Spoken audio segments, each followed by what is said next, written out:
Okay, let's call the meeting to order. First item of business is review and approval of the prior minutes. Do I have a motion? Corrections, changes, thoughts? Motion to approve. So moved. Oh, Diane, a Okay. second. Sure. Ah, all in favor? Aye. Yes. aye. Aye. Aye. Minutes are approved. Audience participation. Who's out there? So if there's any member of the audience who'd like to speak, just click the raise my hand feature at the bottom, or press *9 on the phone. We have Mr. Chuddy. Full attendees. No audience participation. Mr. Frank Chuddy would like to speak. I think Frank Chuddy. Frank Chuddy. He's on mute. Okay. To be muted. Well, okay, he chooses not to participate, I suppose. Well, he's trying to figure out how to unmute, I think. Oh, No, is it? Can you hear me? Now we can. Yes.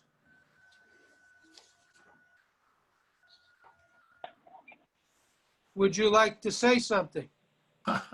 No, I'm No. just here. Okay. No, it's fine. All right. Director of Golf Course Properties, Doug Snyder and Paul Lupo. All right, how's it going, guys? Great. Going well. That's good. So the golf course right now, I'm pretty happy with the Knowles Golf Course. I'll start over there. The greens continue to be in great shape. Due to us being closed in the spring for COVID, we aggressively aerated them to the point where we did not need to go out and be disruptive this fall. So we tried a new procedure on the greens, and we only disrupted about 1% of the surface. We did it on a Tuesday, Wednesday morning, and it seemed like everyone was really happy with the results, including myself. We discussed at the Green Committee meeting last week to maybe continue the same process of aggressive verifying in the early spring and not having to do anything else in the fall. Frank and Shelley and Bobby were in attendance at that meeting, and I think we're going to move forward with continuing this the way we did it this year. I think the golfers would probably really appreciate the fact that we don't have to stop in September and lose about 10 days of poor conditions out there due to healing in from aeration. So with that, the greens are doing really good on the Knolls. Real happy with those. The tees are doing really good. The right tee on the 13th hole, we have shut that one down for the remainder of the season. So all play will be playing from the left side. The goal, the reason behind this is we're going to re-level that tee this fall. We're probably looking for a November date, but it's late October. We're going to try and reuse all the sod on there to minimize our costs. The plan is to strip the sod, put it over on the side, rototill the tee, level it, and put the sod back down. With this process, we're probably going to try and expand the tee a little bit to the sides and maybe forward and backwards to get some more playing surface out there. If it all goes well and weather is nice to us, the tee opened sometime in the spring. The fairways and the approaches are going to be spot aerated this fall. We've already completed the front 9 approaches. We were going to try and do the back 9 today, but this morning it was just a little too wet out there with the mist and the rain that was left over overnight. So we're going to try and sneak that in the next couple days or the next week or two. There's really no urgency on getting it done anytime soon. We have basically through the end of October, so we'll get it done and try and be as less disruptive as possible. The roughs, bunkers, ponds, they're all pretty much the same as always. I'm real happy with the way they are. We do have some Audubon news to report this month. The Conservation Commission through the town of Trumbull was looking for us to help them achieve bronze and silver level status. We told them what we were doing. on the golf course, one of the main things we're doing is we're using organic fertilizer on the tees all year long. They were really happy with that, and they were able to use some of the things that we did, also with the monarch butterfly plan, buying native pollinating plants only. We're not bringing things in from out of state or that don't normally belong here. And we're reducing all pesticide use in the flower beds and the ponds. So with that, the town was able, I believe, was able to apply and get their bronze certification with their silver certification coming up next. And we're continuing to work with the Aspetuck Land Trust and the Conservation Committee to make our place just more native and more pollinator friendly. We have some new plants coming in for the front of the clubhouse in the next week or two. The irrigation system continues to be old and has issues here or there, so we're continually, working on that. Don was very helpful in getting the town to open up some part-time greenkeeper positions. Unfortunately, it's been up for about 4 weeks and we've had 0 applicants. It seems everyone's making more money on unemployment, but the job is still out there. And hopefully we'll be able to get some people to apply so we can have some good winter crew for the remainder of the season. Doug, excuse me, where Yes. do we post those jobs? The job is posted on the town's website. It's been posted on Indeed, and I'm gonna work with Bobby to get it posted on our own Tash Reynolds website and as many other places as we can go from there. Okay, yeah. I was just wondering about expanding it to, Yeah, I'm also looking at getting just like a political sign made up that just says now hiring, inquire within, and put one by my shop entrance and maybe by the clubhouse somewhere. I'm not sure what you guys are thoughts on that, but I figured most of our employees do play golf there, so it might be a good advertisement for some golfers to see an actual, the political size sign on our front lawn. yeah. Okay. So yeah, I'll probably- Doug, I also told all of the club presidents to spread the word, so we did that too. Oh, Yeah. so if there's children of club members yeah. Or Yeah. club members. Or club members, yes. All 4 presidents have received an email last week with it. It went out with the commission agenda, I believe. Yes. So Christine did that on Thursday, and I haven't heard back from town hall to see if we have any more bites on anyone filling out any applications right now. Good. Moving over to the Glen. The greens are still healing in. The greens took a pretty good beating this year out there with all the traffic. They're really not rated for what we're on pace for. It's 20,000 rounds of golf, but they're doing pretty well for the shape that they're in. The last week we've been slice seeding bent grass seed into them. The hard thing is we're putting seed in and then we're getting trampled every day. So we're continuing to make progress over there. The 8th green, which was double verticut and seeded on Thursday. I checked this morning, we had germination finally, so it's starting to fill in. They've all been fertilized this morning to jumpstart the seed and try and get it moving and fill it in as best as we possibly can. The 9th fairway on the Glen is continued to be seeded. We're working on our tractor seeder to get new blades on it so we can be more productive when we're out there with the seeder. The blades were just very worn when I finally got to looking at it.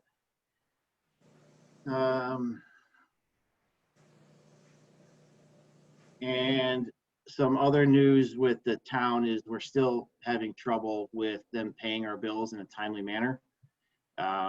We've keep getting calls from our vendors saying that all of our accounts are past due. I would say we're 90% past due on our accounts and 10% current.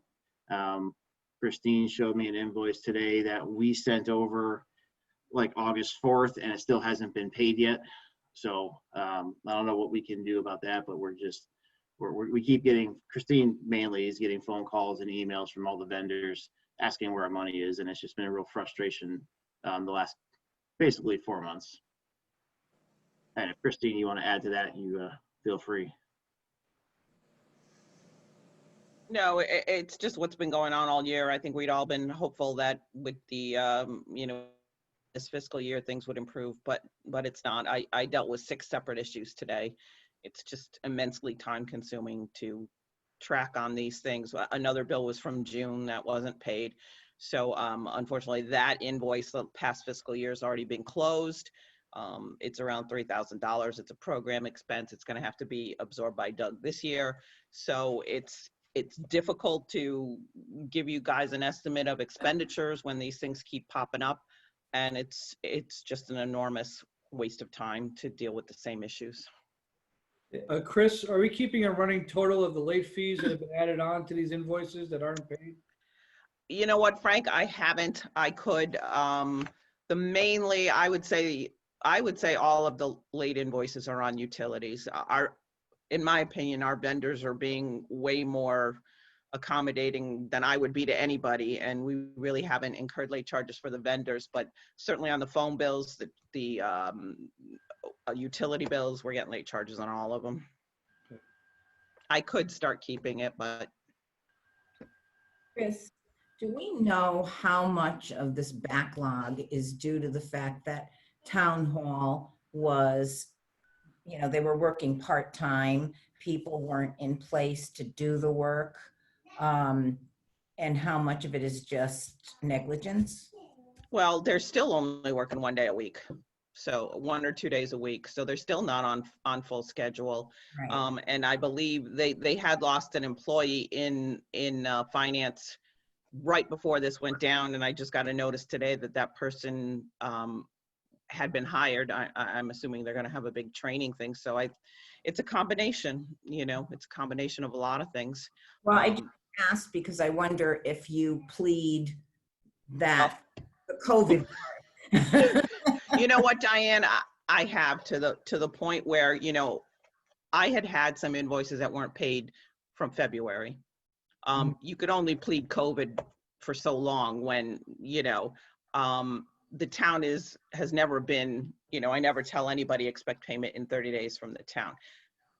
Or 60 days, 90 days and longer. So you can, I have apology letters to vendors and everything else, but that's not going to stop them from calling me constantly and emailing me, and, they're looking for their money.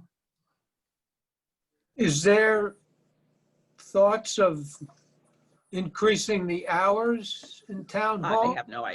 I have no idea what they're doing there. October 8th, isn't that a new cutoff date for something? Yeah, that's phase 3 goes in effect, and Dominic will be allowed to have more people inside the banquet hall and the restaurants. I'm not sure if there's any more updates on golfing shotguns. Bobby might know more about that, but it's more just restaurants can be 75%, and so banquet centers can go up too. But I haven't heard if they're going to be working in the offices more. Okay. I can tell you when I go to town hall, I do go once a week at least to deliver mail and pick up mail. I am only allowed to go to our mail slot and turn around and leave. So stairways are blocked off. Everything is blocked off. There is incredibly limited access. You can leave phone messages. I mean, email's the only way to do it. Obviously, they're not answering their phones. They're not there. So it's frustrating. Okay, all right, well, your continuing vigilance is appreciated. Well, thank you, Don. You can put that in the notes. Right. Okay, Doug, anything else? No, I mean, that'll pretty much wrap it up. My report's there, all 5 pages of this. So if anyone has any questions, feel free to bring them up now or email me later. And but that's pretty much it. Those are the highlights I definitely wanted to hit on for you guys. Okay, what about the OSHA update? Oh, you're right. So we had the OSHA consultant that we invited to our shop to help us develop our lockout tagout program. He was very happy with everything we were doing in our shop already. We identified 3 machines that require a lockout tagout procedure. All I did was copy and paste them right from the owner's manual and put them into the program. Don and I worked very closely. Don was very helpful with me developing, the verbiage for the whole procedure. We've since had a training seminar with our staff who will be involved in doing any of the lockout tagout. So everyone is trained. Everyone knows the process. It's been posted in the shop. We have one wall, it's called our safety wall. It has all of our first aid kits, safety, SDS sheets, all of our safe stuff. And the lockout tagout procedures being sent over to OSHA, I'd say within the week. But as far as that goes, we are now in full compliance with OSHA. The check was mailed out. On our end, we're pretty much done, and we're going forward. All right, good. Good. Green Committee, Frank. Oh, thank you. We met on the 22nd with Doug, Bobby, and other member Shelley. We started at 10. The old business was the Autobahn project, and Aspetuck Land Trust had those planting kits, which I believe saved us, according to Doug's estimation, about $3,000 to $4,000 in the amount of plants we got from them compared to buying it on our own. We're also part of the Autobahn process. We're going to create a living wall with the old logs that we couldn't find someone to tumble and get rid of for us. One of the possible landing zones is between 13 and 14 to make kind of a wall on that cart path that goes through the hollow where all the animals live. Our wall clearing objective, we're trying to get that happening, but without the staff, it won't happen. But when we get the staff, we'll get to it. We will be working on the one between 14 and 13T, the one that is kind of like the big one. Irrigation review, no change, still old and breaking all the time. Now, we talked about the green surround heads. They have not been replaced. We're going to wait till the end of June for when the budget season's up, because they're about 180 ahead, and we've about a dozen needed. So with the age of the system, you want to wait and make sure there's no big breaks or problems before we go replacing those heads, because they're really necessary in years like this year when there's no rain. But if there's rain, they don't go on all season. Also, the Glen issues happened after the storm. Basically, you know, it shorted its faceplate, which reset the programs that were put on hold. So that problem has solved, but the course will still be wet because we did a lot of seeding to repair the damage. So the water is necessary to get that seed going. The collars that were added this season are looking good, and they're getting better as the grass grows.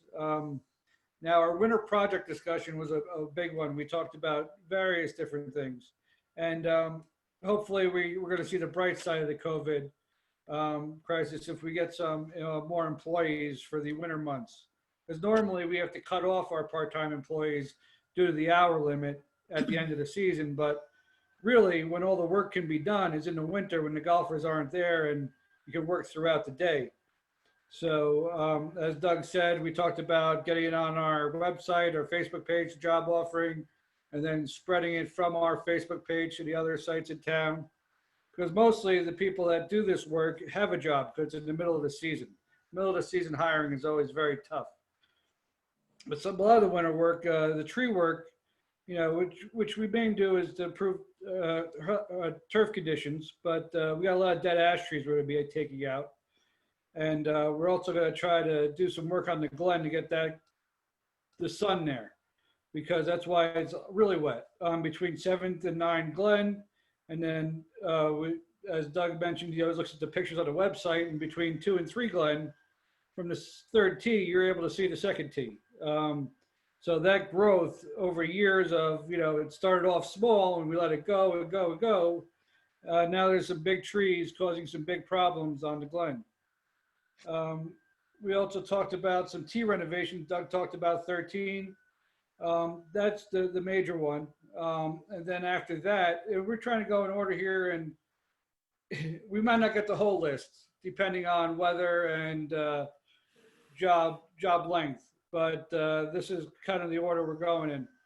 And also weather dependent. If the ground freezes, we can drop some trees. If it's not frozen, you don't want to drop the trees because you cause damage to the ground.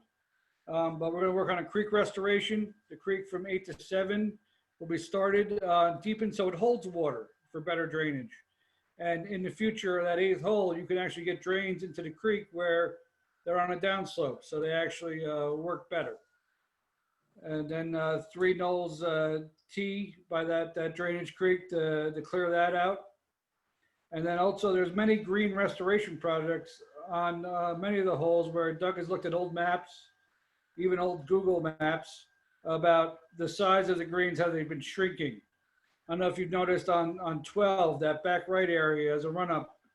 So the first year we're going to try to have areas like that, like a chipping area, a runoff. And then as the year goes on, lower and lower the grass till its green type maybe in 2 years. But right now, next year, you'll notice some more fringe areas around the greens, which will expand some of the greens. He's actually already cut some holes like 6 and 8 down to 2 inches, which it's hard to see unless you're a little bit further back. When you're right on top of it, it's hard to see that when you see it from a distance. Also, some fairway realignments. Now, that's nothing big, like the 18th Knolls fairway, the right side at the turn. Encourage more golfers to take the corner. I know some of our lower hitters or more ground players will appreciate that, to get around the corner, get a closer second shot, as well as widening some of the approaches. If you look at, as Doug has also looked at the maps, and even me looking back a couple of years at the entrances to 9 and 18, they're really small for the length of shot you have coming in there. So more opportunities to run up. And also we're back to the Glen vapor barrier removal. We'll definitely get to at least 1 or 2 of those that are the most necessary. And that was our old business. And our new business, this was a very long meeting. Our budget request for the capital equipment and the money to fund the projects. I'm sure when Joe gets here, he'll talk more about that.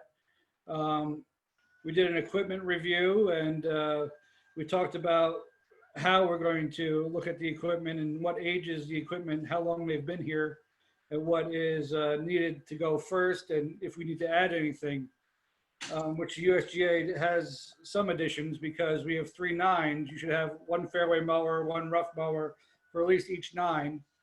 And Doug mentioned he met with Diane, the 5-year planning committee, and Joe, the finance commissioner, about these items, about the equipment. They reviewed it with us.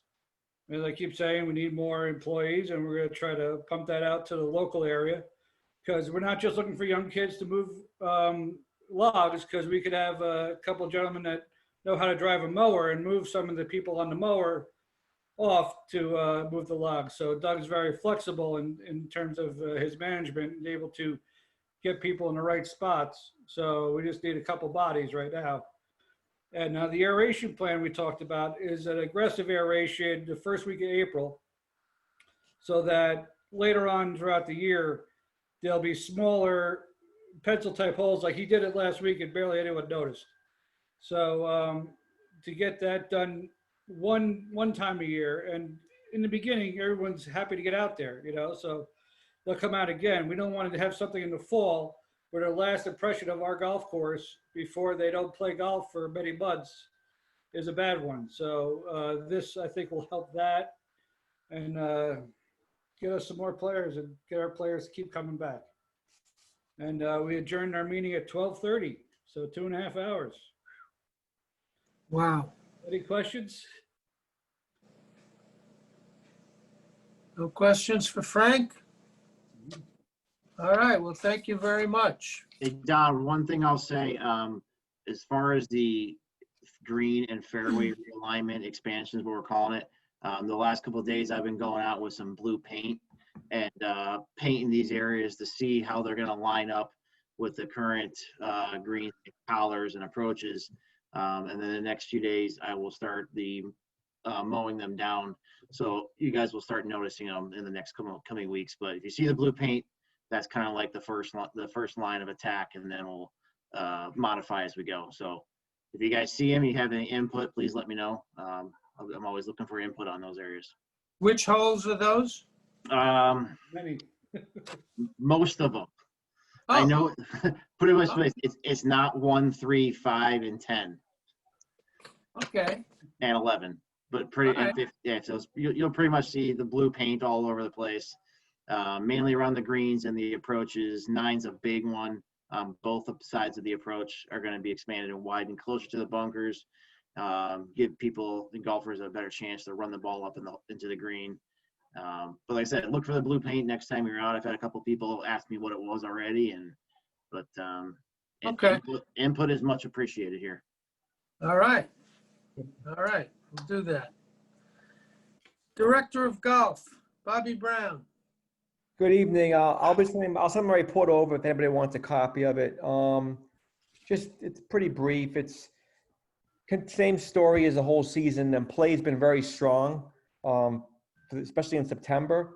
Both, like Christine mentioned earlier, play on both courses are exceeding last year, and I think we're going for some new records.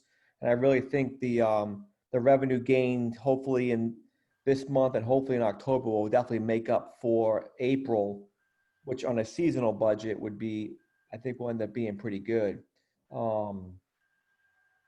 As we move into October and November, typically we start slowing down. I mean, typically, I'm not sure if that's gonna happen. ATK would like to move golf course registration back into the pro shop. The reason for that is my payroll currently is double of what I'm usually paying. And I really want to get a handle on controlling my payroll. So I'd like to try bringing registration back into the pro shop sometime probably next month, and then try to make that work throughout the rest of the season, and eliminate the starters booth, if that's okay with the golf commission. You don't have to give me an answer tonight, but just think about it. Hey, Bobby, Yeah. for you to do that, I think you would have to post a sign on the outside of the pro shop and say that no more than, and I'm guessing that there couldn't be more than 5 people in the pro shop at any one time, customers. Yeah. But I don't know, you would have to walk it off to figure that out. If it's 4, 5, how many could be in there? And people are pretty good at policing themselves. You know what I mean? Like, there's a couple of small stores that I go to and they handle it that way and people respect it. So, you know, I see no problem with it. I'm sure you could call Megan Murphy and she'll give you a number, and it won't be a debatable number because she's the fire marshal. She'll take care of that for you. Yeah. I mean, I definitely anticipate some longer lines, and if they show up last minute, they'll probably be late for their tee time. Oh, well. Exactly. To me, it's not worth the payroll expense. No. That's their As long as, choice. Bobby, as long as you're following whatever requirements are out there, I don't see a problem. Does anyone else see a problem when as long as you're following, so. I have to chime in here for just a little bit, and it's not really in Bobby's pro shop, but today we had the Orchards ladies go out on the Glen. It was a group of, what was it, Bobby, 51 or 56?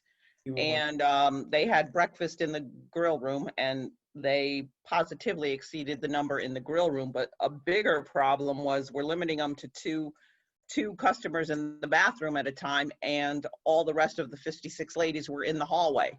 So that really didn't solve any problems.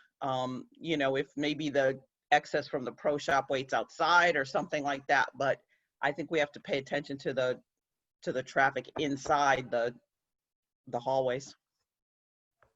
Yeah, well, it'll take some monitoring, I'm sure. You're Mhm. right, Dean, but Well, who does the monitoring, Don? That's the thing. I mean, it was quite frankly a zoo today. It was a zoo. no, I get it. And Bobby, if people coming in late, as you said, they probably forget their mask, don't have their mask. Maybe if we have some disposable ready at the door, or a hand Yeah, I sanitizer. mean, I had thought of that, have some hand sanitizer, have some masks, because I anticipate that being the biggest problem, like people forgetting their masks because they're not used to it. Well, most people are carrying them in their pocket, though. I mean, And they're not used to it now? why? Well, not at the golf course. Oh. I mean, right now you can go to the starters booth and just check in, but that'll be new for them. But most people do have a mask because they go into the grill room or the bathroom or the building. I'd say 90% comply. But I think it's worth a try. And if it doesn't work, we'll just have to go back to the starters booth. I mean, it is what it is. But I'd like to try it if possible. Tournaments. One thing is, Christine and I and Dominic have been communicating with HBRA. They're set for Monday, October 19th. With the latest announcement from Governor Lamont about expanding, going to phase 3, that actually worked in Dominic's favor and probably, HBRA's favor. They are expecting to do 11 o'clock shotgun on the Knolls and then a 2 p.m. start on the Glen. So we're expecting players in the 100 to 120 range, which right now is only at 87. But with the new announcement, they're going to try to expand a little bit. I just asked them to please be, I don't have a lot of golf carts if they're going to go single riders. So we should be okay. But for food, they're going to do Butler style hors d'oeuvres. So that they're probably only going to be in the tent and maybe in the I guess some people in the grill room for about an hour. But I think Dominic's been told. I think Joe's met with him. Doug reached out to Megan and everybody and got an announcement. So we're kind of heading this off. Hopefully it'll be a successful day. The men's club had their member guest on Sunday, September 13th. By far their best attendance in almost every year since I've been there. They had 92 players. The shotgun, Dave did a great job staging the shotgun, so everybody was in compliance with 6 feet and social distancing. And it was a great day, which that was really nice. Last week I had the Darien teachers come up. They had 31 player shotgun on the Glen late in the afternoon, like at 4 o'clock. And then today, like Christine mentioned, we had the Orchards women's group. I had 51 women tee off this morning at 8:30 on the Glen. So it's been going well. The ladies were great. They rode 2 in a cart. Most of them, I think only 2 people took a single cart. But other than that, it was everyone kind of got along, and Dominic did a great job outside the tent. I don't know if you guys have noticed though, he has put down the sidewalls now, so that it's it looks actually pretty nice in there. And then my reminder about Pro Shop credit, it has to be redeemed by December 15th. This is for the record, and players still have 2.5 months to redeem that. And the Pro Shop will remain open until December 15th, even if the Pro Shop does close due to an early snowstorm. And we currently have a lot of sales going on. I'm just trying to move out any remaining shirts and shoes and bags and just trying to liquidate as much as I can before we shut it down in 2.5 months. My last item of business is regarding the 10-day advance system. Don, do you want me to wait until we get to Tom's report, or? No, go ahead. Okay. So, all right, Golf Commissioner. So currently right now, the 10-day advance call-in system that we do, or the old in-person rack, usually it would have ended last Thursday for the season, according to our procedures. But given the confusion, the continuity, and consistency, I'm recommending that we continue the call-in process through the end of the season. I know we'll be closed. The Pro Shop will close at 5 o'clock in November, but I'm willing to stay to do the rack or the 10-day advance on Wednesdays and Thursdays night, just for the shotguns that we'll do in the winter months. Just because I think if we change it, I think it's going to cause more confusion. People are going to be still calling in at 5 o'clock, and then if I tell them no, you have to go on the computer at midnight, 7 days in advance. I just think it's a sour piece of a subject. So I think one saving grace, I'd like to see or recommend that we extend it through the remainder of this season only for 2020. Anybody have any comments or thoughts to that effect? Sounds reasonable to me. Yeah, I don't have a problem with that. Likewise. Same I here. think that's fine. Keep people Yeah. happy till the end of the year too. No confusion. So should we vote on it? Yeah, let's get a motion. Motion to continue the current racking procedure with the phone calls till the end of the season. I'll second. Second. All in favor? Third. Aye. All right, so carried. Thank you. That's all I have. Any questions about the golf course operations? Okay. Thank you. No, thanks for all you do, Bobby. And now, the highlight of the meeting. Aren't I the lucky one, huh? All right, come on, let's go. It doesn't get any better, but it certainly gets worse from time to time. Now, this, We've had a lot of issues this period with systems in the clubhouse with the HVAC and the boilers and the water heaters and whatever. And the CAS, the vendor for Dominic, was called in several times. And quite frankly, some of the responses or comments that we got were a little confusing as to why they were there. They came in to check the water heater because it was leaking, but it was not leaking. And frankly, they don't belong checking the water heater because it's our responsibility. It's not Dominic's responsibility. They came in to check a cracked boiler that was not cracked. They did do the maintenance on the air conditioning system while they were there, which it hadn't been done probably in a couple of years, and the filters were plugged up and the belts were loose and the system couldn't keep up with the hot weather. But now that's been repaired, and I believe it's the AC system for the building is working. There was water coming down, we think, from the chimney. I guess we don't really know where it was coming from into the boiler room, but there was water on the floor. And possibilities are there's a leak in the ladies' room plumbing, or it's coming down through the chimney, which we had inspected once before, and it was inspected okay. Or it could be a sprinkler head that's outside the that area on the building by the circle that is leaking. Doug has dug down, and his staff has dug down and capped off that sprinkler head, but we still seem to get water down in that area from time to time. And it's created a mold problem. And George Estrada from the town has been in and looked at it, and they have remediation vendors that will come in to correct the mold problem.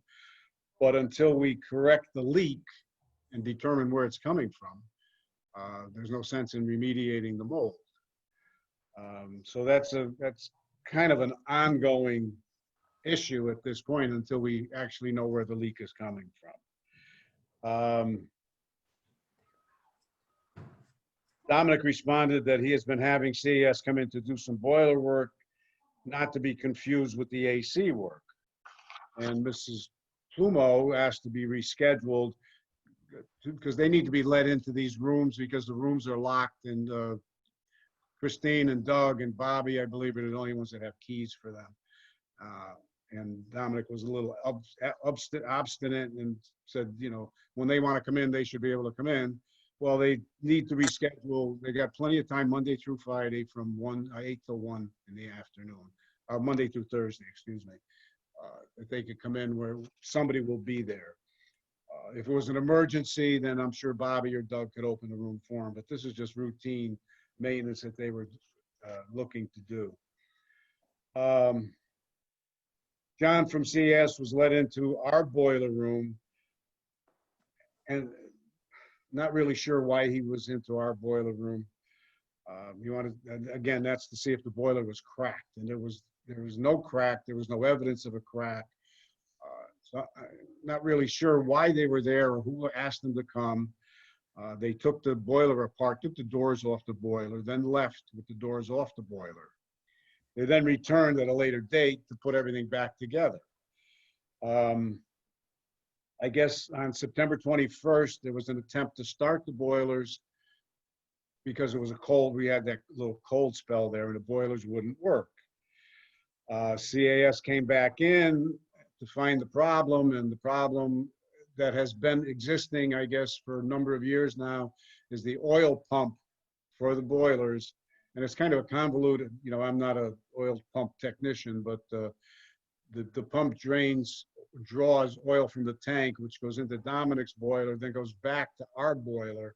So it's kind of to me, that sounds like a screwy system instead of having 2 supply lines and 2 pumps, but that's the way it is. But the pump is leaking, has been leaking for years, and people have been told about it. I know specifically I told Hidalgo when he was there about the leak, and they were going to take care of it. It never got taken care of, and there's kitty litter all over the floor to pick up where the leak happens, which is not good. The fire department, I'm sure if they went down there, they'd have an issue to say about that. With the oil pump up above. The final fix is Dominic's, because of a broken wire on Dominic's pump, the pump was not working and would not feed the boiler, so that's why the boiler wasn't working. With the pump has not been replaced. I guess there was a smell that Bobby or Christine noticed in the boiler room after CAS left one time. They couldn't identify it as to what it was, but ultimately one of the techs had mentioned that they use a spray when they can't get a boiler to fire. They use some sort of a spray, I don't know if it's an ether or something like that, to help the boiler fire initially. And apparently that's what they used to start the boiler, and the smell lingered downstairs, but it's since been, it's gone. The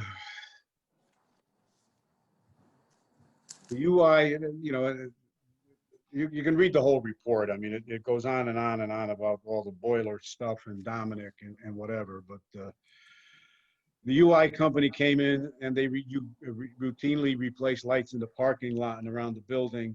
And they actually added some LED light bulbs to some of the lights, and they last much longer, throw more light, and it's a much nicer look for the place. They also added some new lights that are LED. They put the poles in and added the lights, but apparently they didn't use a level on the poles. The poles are kind of tipped to one side. So if you're looking at them, you think you're listening, but they're going to come back in and they're going to fix that. Then we got the issue with Dominic's banquet room and the roof leaking, which is not a new issue. It's been an issue that has been, it's a leak that has been an issue since the building was renovated initially when Dominic took over or got his new contract. He hired the architects and the builders and did all the work himself. And after looking at old emails from Bismarck Construction, there was no way that they could fix the leak, and they put, I don't know if anybody's seen it, but if you go out by the circle and you look up on the roof by the dormers, you can see this patch or patches of some sort of a plastic sealer or whatever that's supposed to help stop the leak, but that's like a Band-Aid, that will not stop the leak. There's wood up on the upper part of the roof that's rotting and falling off. There's a lot of issues with the roof, and the problem becomes who fixes it. There's contractual obligations by everybody. However, Dominic is the one that had the construction done and had the architecture done at the same time.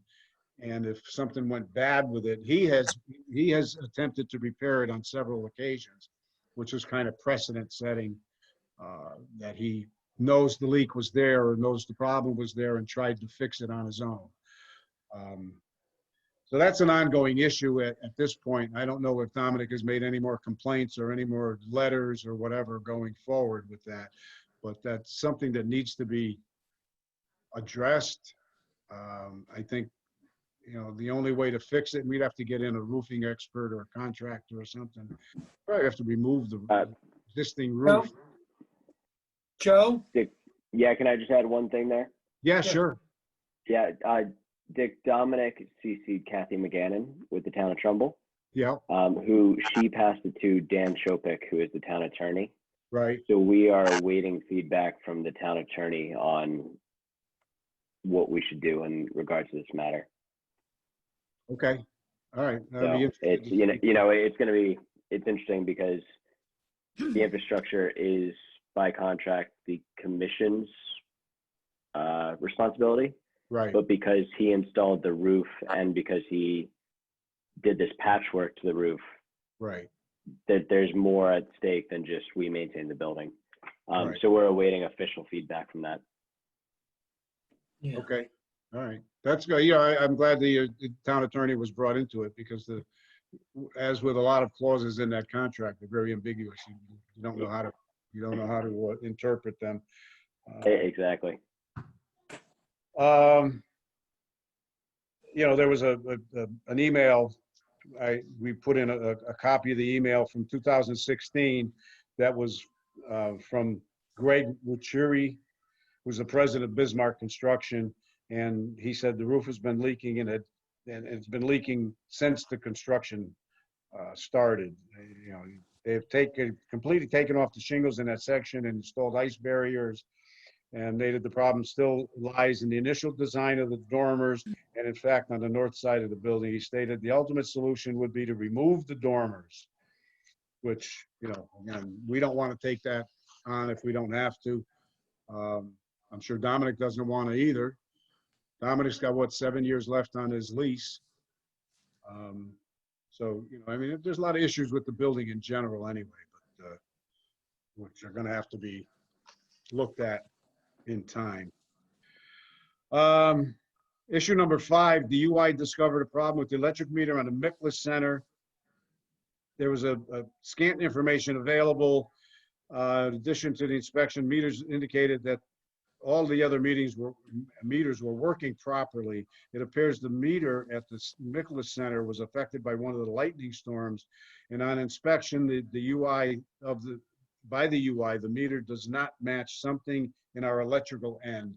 And I struggle with the understanding of that statement. I don't know what that actually means. Since it was discovered, it's our responsibility to fix the electrical end, but the UI will replace the meter. And I guess George Estrada is looking for a electrical engineer that could come in and look at some of the problems around the whole facility along with this Mickless Center so that we can get that all fixed up. They're want us to fix it immediately, but I'm still not sure. I don't know if Chris has a better understanding. Still not sure of what that problem is. It's Is it affecting power at the Mickless Center? It's a part called a jaw, J-A-W. And what they say is that the meter pulls 240 amps, or is it amps? Volts. But the electrical part on our end can only handle 216. So it's a contradiction. It's supposed to be a simple fix. We have a lot of minor electrical issues that we've been kind of putting a list together for. Lots of switches don't work and plugs don't work. So we're going to get an electrician in, and there's a list of probably a dozen small things that we're going to have him do, and that will be one of them. It is not supposed to be a big deal, but it's a jaw, whatever that means. Is it currently affecting use of the building at all for Bobby? It does not affect the building at all. We don't even know when this problem or how this problem happened. It's been that way for 15 years. So I think it was our misfortune. The UI stumbled on it is the best that I can say. And because they did, we have to fix it. So. But they're replacing the jaw, are they not? No, we have to do the jaw. They're doing the meter, but they can't do the meter till we do the jaw. Okay. Yeah. All right, so that's ongoing and that's being worked on. We received a copy of a letter from addressed to Tasha Knowles Restaurant from Stephen Pahonik, Deputy Fire Marshal, and they had several violations upon inspection of the restaurant. Exit signs failed, electric box was hanging from the cable in the ceiling, I guess, and the escutcheon plates, which are like the switch plates and outlet plates, and that were missing. Nothing here should be an issue. I mean, it's an issue with the fire department, and Dominic should have no problem replacing or repairing that. And they're going to come back, I think, on October 16th to re-inspect, and Dominic should take care of that stuff. I don't know that he's done anything yet, but the cupola on the cart farm blew off and a few shingles are missing as well. A contractor will be called to make the repairs. There are several issues for winter work at the cart barn and several around the clubhouse. A complete list will be made. The majority of the work can be done in-house. We have not received any notice from Mondo, the septic tank service company that we use. And Dominic signed on to a 3 times a year pumping of all of the septic systems. And to our knowledge, they weren't pumped last year, and they have not yet been pumped this year. So a letter sent this to Dominic, in which Dominic was sent to Mondo, in which Dominic was CC'd that they need to be pumped. They need to be, taken care of. Now, it could be that because of COVID, no excuse for not pumping them, but there has not been a problem because of COVID. The bathrooms and the restaurant wastewater and everything probably hasn't reached a point where it would be a problem. But again, that doesn't alleviate the issue of pumping them. They need to be. I It's guess supposed to be 3 times a year, but you don't think it's been done once. correct. Has not been done. We did not get any notification. Okay. All And I right. don't know if Has anybody seen Mondo out there? They came out to pump the maintenance barn area, I think, and the on-course bathrooms, which are our problem. But as far as the septic systems around the building, that's Dominic's problem. Okay. Dominic's, he's required to take care of it. Is there any chance he's using a different vendor? I don't think Right, it's a he vendor. pays for it. It's his business. He can use whoever he wants. It has nothing to do with the vendor. It has to do with Dominic calling it out. Well, yes, we send a notice to Mondo asking them if they did it, but if he went to someone else. He wouldn't go to anybody else.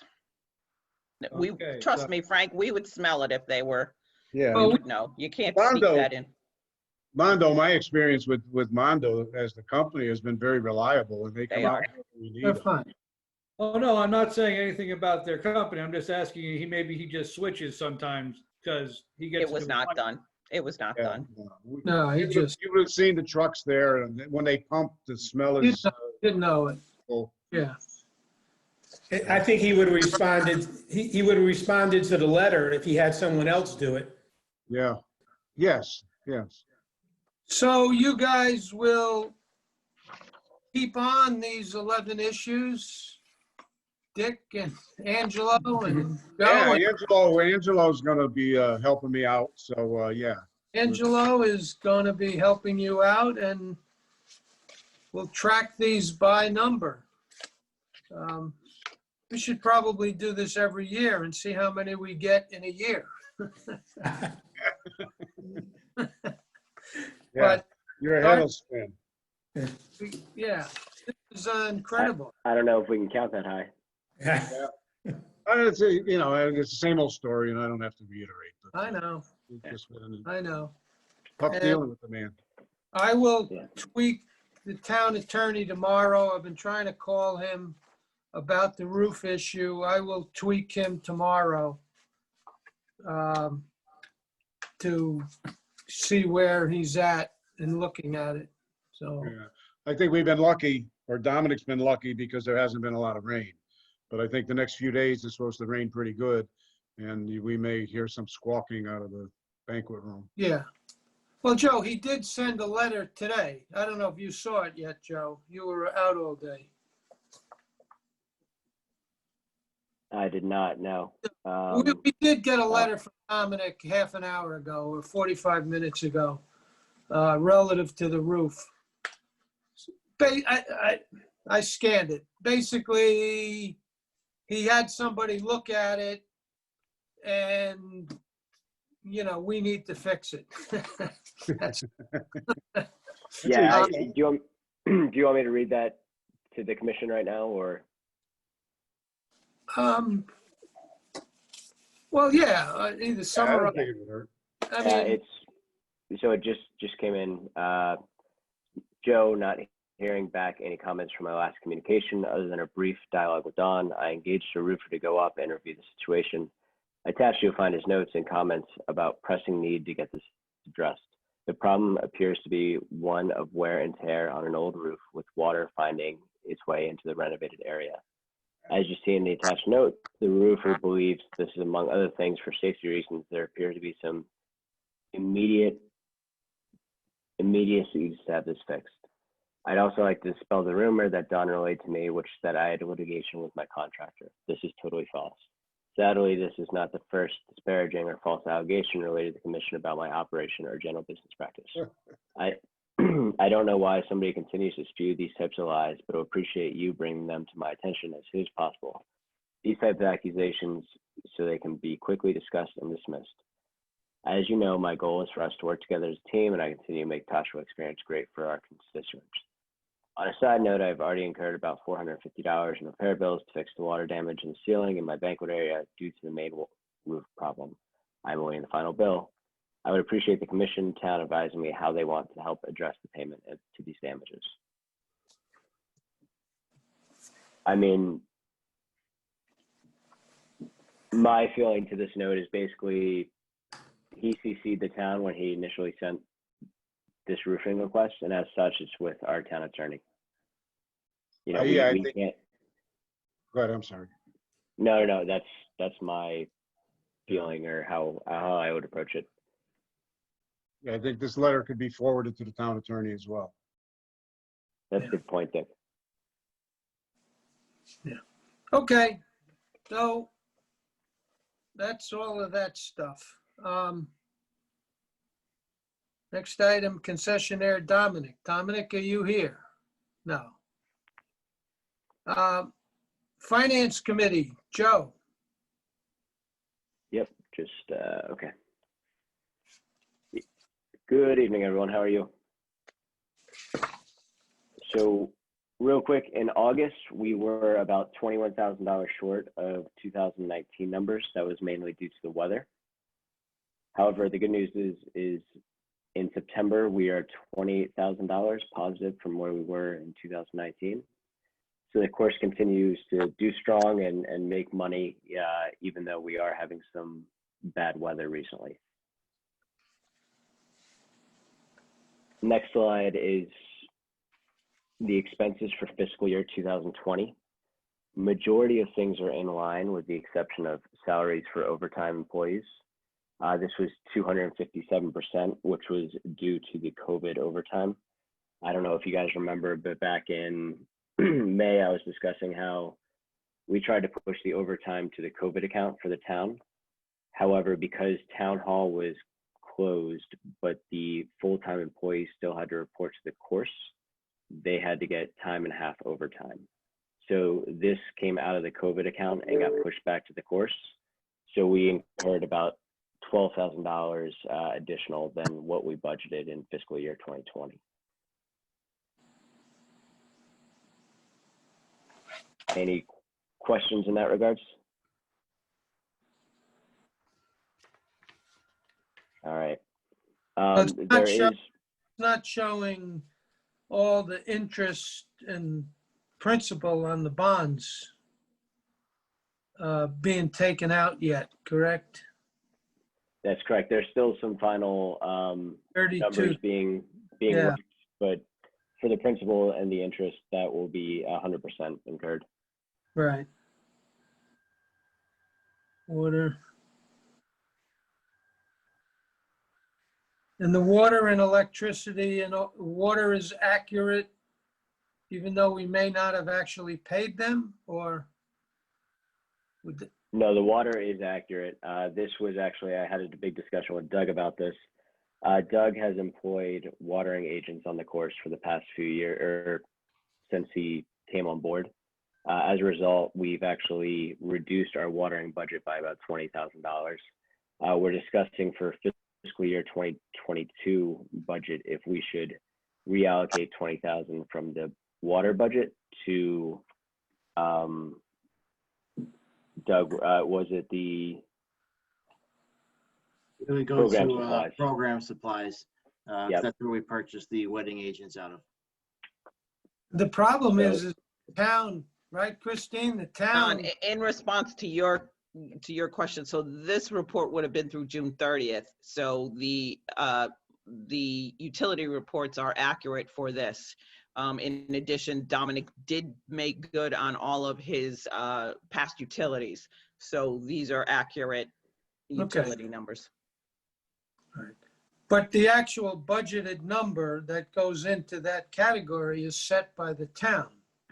Yeah, Yeah, what we're trying to, I guess, think about doing is approach the town and mainly the finance department, say, listen, there's been an agronomic change to how we manage the golf course, especially with water. We don't need all this money in water every year. If you look at the past 2 years of use, you can see it's been going down every year. So if we reallocate, the 10,000, 15,000 and put it where it should be in program supplies, that's basically what we're asking. So Okay, we can do that in the budget process. I got it. Yeah. Any other questions about expenses or income for the past 2 months, or expenses for fiscal year 2020? All right, then if no further questions, I would like to make a vote to move $7,327.49 from retained earnings to capital expenses to purchase a new aerator. Just so you guys know, the aerator that was currently used was about 30 years old and recently broke down. So we would like to purchase a new one for the crew. Second. Discussion. Where is this aerator to be used? I'll take over there. It's our fairway aerifier that we use on the golf course spring and fall. And we've got to the point where we're beyond repairs. Yeah, okay, all right. Yeah, it's not the fairway aerator. No, this is the fairway aerator. Yeah, Yes. not the pond aerator. Not a pond aerator. Yes, not to be confused there. Not So to be confused.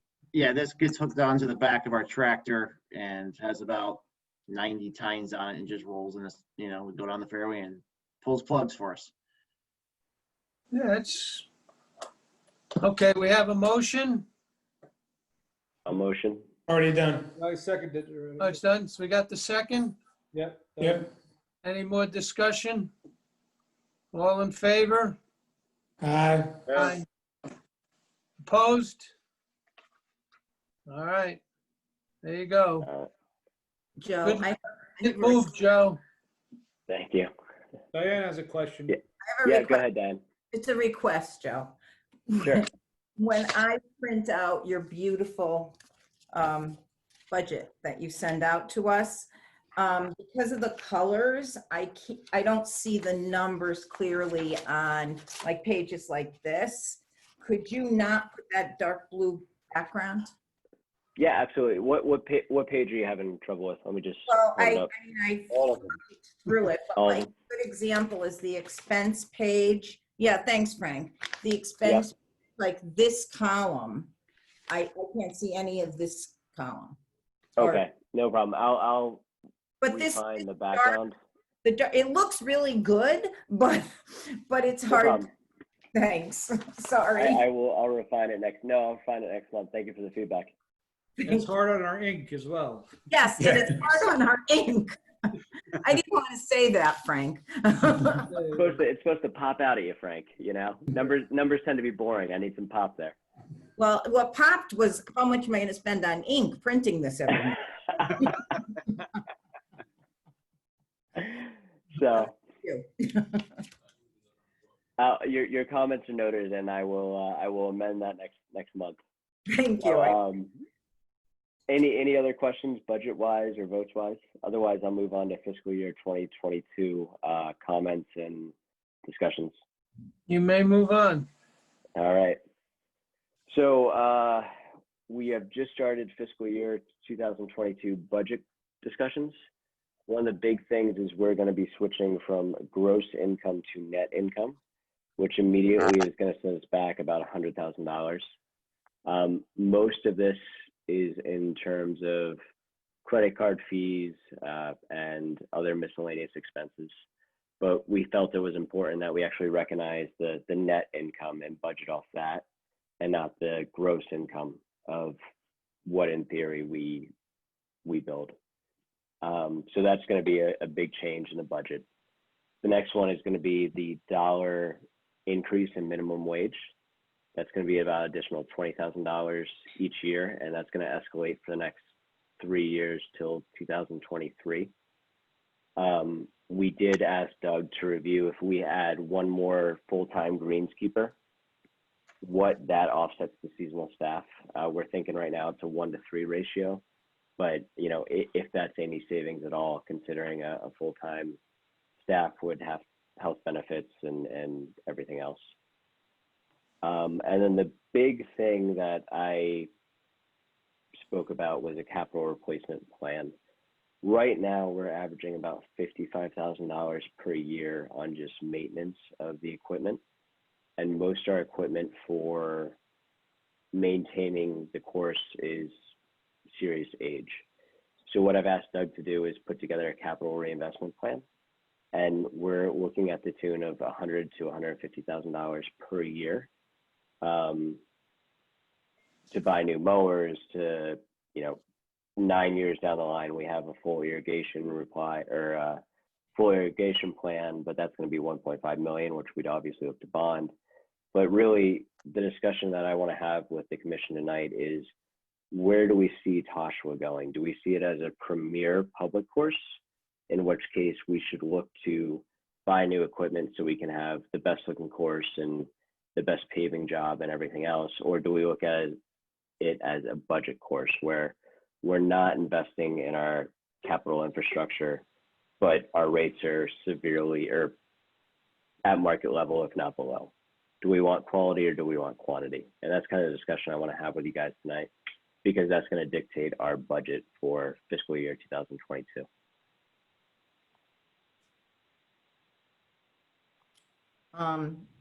I actually, you're kind of taking the wind out of my sails, Joe. Sorry. That's okay, because Doug did a beautiful chart for me, where I'm sure he'll send it to everyone if they care to have it, on all the equipment it's an inventory of what we own, how old it is, what needs to be replaced, when it needs to be replaced, cost. He did an amazing job on this. And it's, you know, it's an indication that we have to have this discussion that Joe is talking about. Where do we want to go in terms of what do we want Toshua known as? And then we have to talk about, if that's where we're headed, then we have to talk about where is this money coming from? Yeah, and just to give you guys an idea, basically for every 100,000 we increase, it's going to be roughly what, $3 a round, Bobby, give or take? Would be, $2 a round and $2 in cart. $2 a round. I mean, we're averaging around 55 between the both courses, 55,000 round. So Okay. $1 something. Yeah. $2 would be 110,000. And right now we're on level with Fairchild Wheeler. No. And Budget wise or price? no. So price wise, we're a little bit more than Fairchild Wheeler. We're about our non-resident pricing is a little bit lower than Smith, but our resident rates are a little bit higher than Smith. And what else? Longshore, you can't, you know, it's different. So yeah, we have to look at, again, I think you make a great point about the question of where we want to be. And this has been a question that's been being asked, like, that I know of, I think, in the last 10 years in terms of our business plan and who do we want to be, and we have to charge appropriately for that. if we're going to go to that next level. Or maintain, we're known as one of the best public facilities around, and especially this year. I mean, I played at the course last week, and the fairways were dirt. And that seems to be a common theme out there, and we're in really good shape. And that comes at a cost. Right. We have the demand. Our demand exceeds our supply. So basic economic theory right there definitely can lend that we can justify a price increase, which would hopefully help out Doug with and get our equipment back in line, because we really haven't had any major equipment purchases since like 2007 or 8. So we're like well overdue. Yeah. I know the supply and demand, but on the other hand, the public's going to look and say, I can't even get on the course. You're so full and so busy, and yet you're going to raise the rates. I know we could justify the rates, but I don't know how it will be received by the public. Yeah, I love that we are in demand. We have a great reputation currently. I always look to improve on things as opposed to going backwards. We do not want to be in Oak Hills, Hubbard Heights, or Eleanor Gaynor, Brennan, in Stanford. We don't want to be the stepchild. I don't believe this town and its residents usually demand more and they want more. We are doing a great job with the money that we are doing. I can't believe what we can do with a little more. And that demand, it'll be easier to get on if those $2, if people aren't willing to pay $2 more to play this golf course. I find that surprising with the other options that are out there. Well, let me also throw in, we have 20,000 minimum wage. We have another 15,000 for Bobby's minimum wage in his contract. And we're going to have, I'll call it $20,000 for new carts. So that's going to be approximately $55,000 there. Plus you have the 100,000 for the change from gross to net. Yeah, but you can also, if you raise carts $2, that's 15,000, right? 7,000 carts, is that what it says? No, that can't be right. That was just for the month. That was one month, yep. How many carts do we do a year? Hold on. In the 40 range. So $2 carts is 80,000. And $1 a round is 50,000. So that's 130. So I mean, roughly it would go up $4. I mean, if we did a $3. capital investment, Yeah. 3 to 4, right? Well, yeah, depending on how you want to do it. $1 cart, $2 Right. round. There's ways to shuffle it around. And I But- guess the question is would our clientele support that? Well, I think that what we have to get all our ducks in a row before we propose anything. And we're going to be working on the budget for next year in a month or so. And so maybe there's a few meetings that have to happen before that. The people that are going to do the budget, you, Joe, and Don, get together and start making recommendations, because we're going to have to consider all this. We're going to have to consider increase in, greens fees, increase in cart fees, and, go from there, vote on it. But I think people need to digest this tonight. Mhm. And Doug, if anybody reaches out to you for the chart on what needs to be replaced and, and what's getting repaired and so on, would you be so kind as to just email it to them? And anybody else have? I would think you start with how much revenue you think could be increased. You see how big of a pot you have. You're willing to go. If it's $2 carts, $1 rounds, if that's, you know, we have all these different categories for rounds, so it may not actually come out to exactly that, but Right.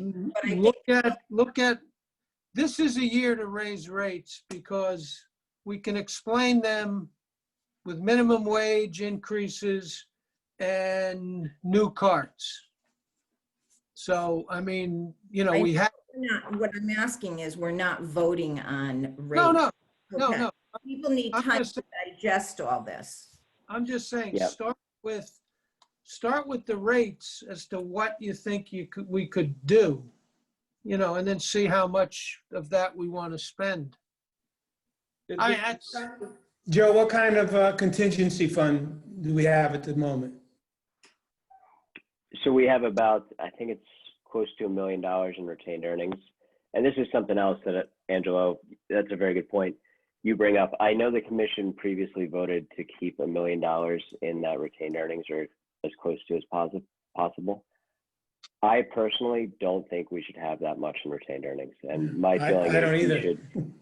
we should drain that, not all the way, but substantially, to start funding these projects. And that way, because $1 million in the bank is great, but all it's doing for us is collecting interest at the end of the day.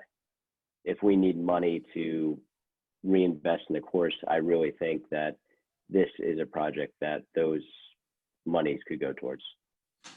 Well, I see that as we go forward, replacing the equipment.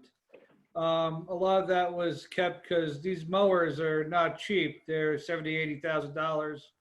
And then, God forbid, the sprinkler system, which the thing there is, you drain the retained earnings.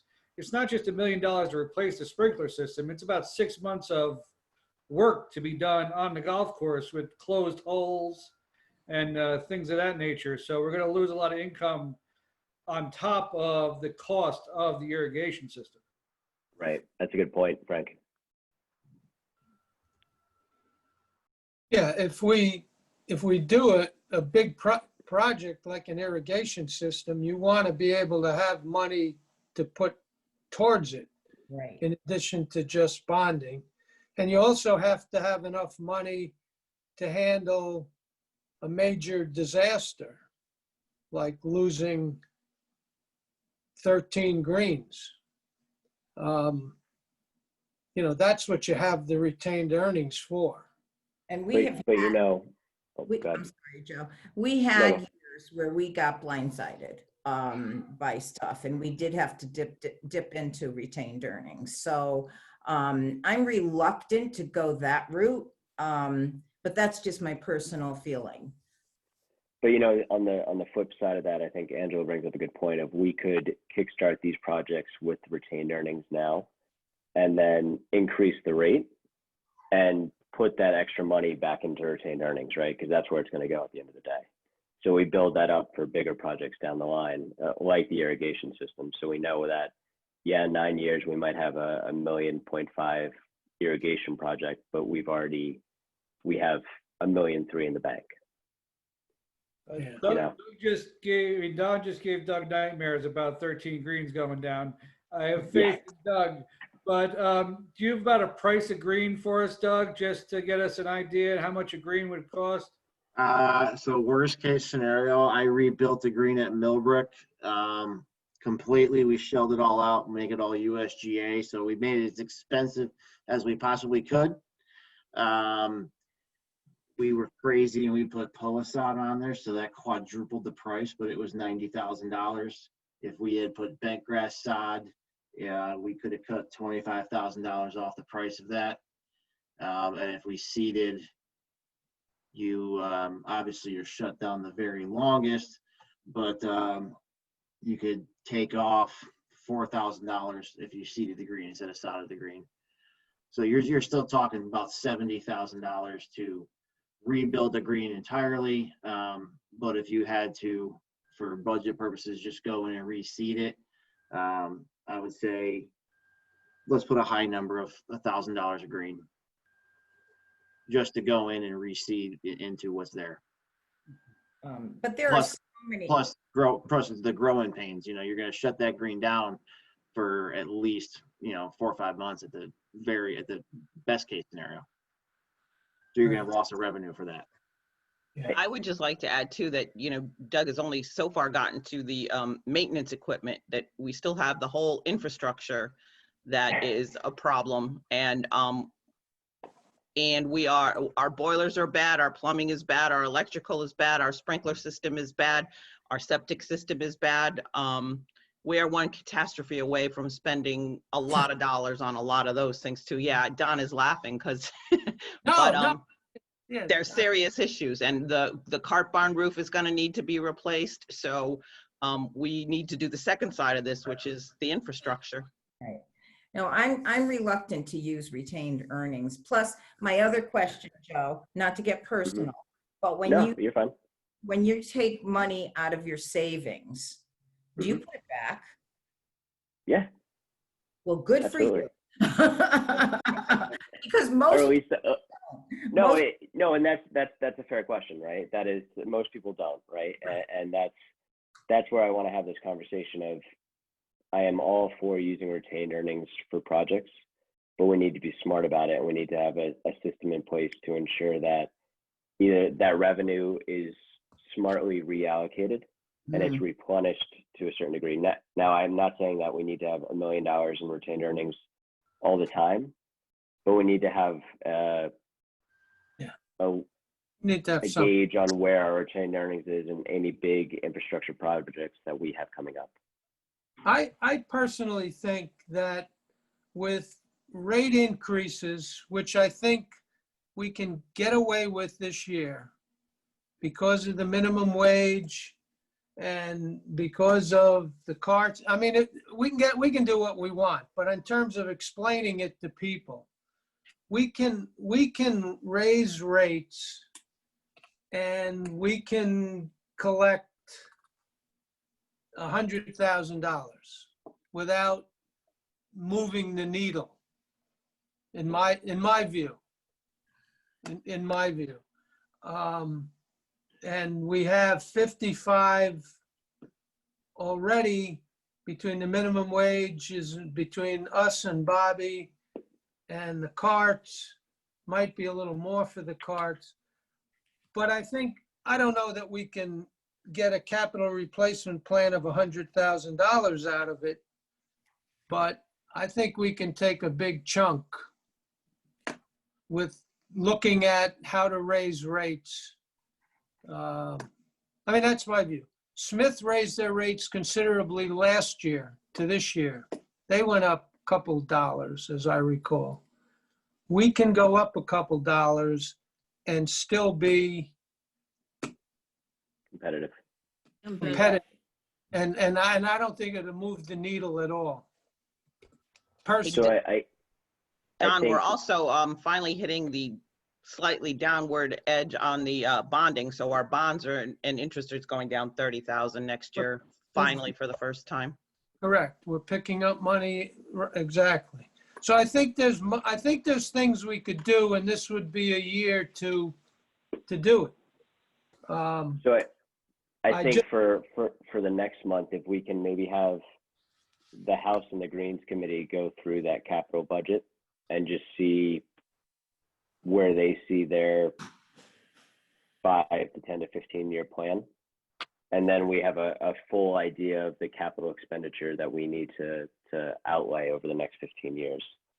And then from there, we can take a look at the rates and see what we can do with retained earnings versus rate increase to make this all work. But I think, Joe, we should start looking at the rates now. Because I think that will determine what we can do. No? Is that?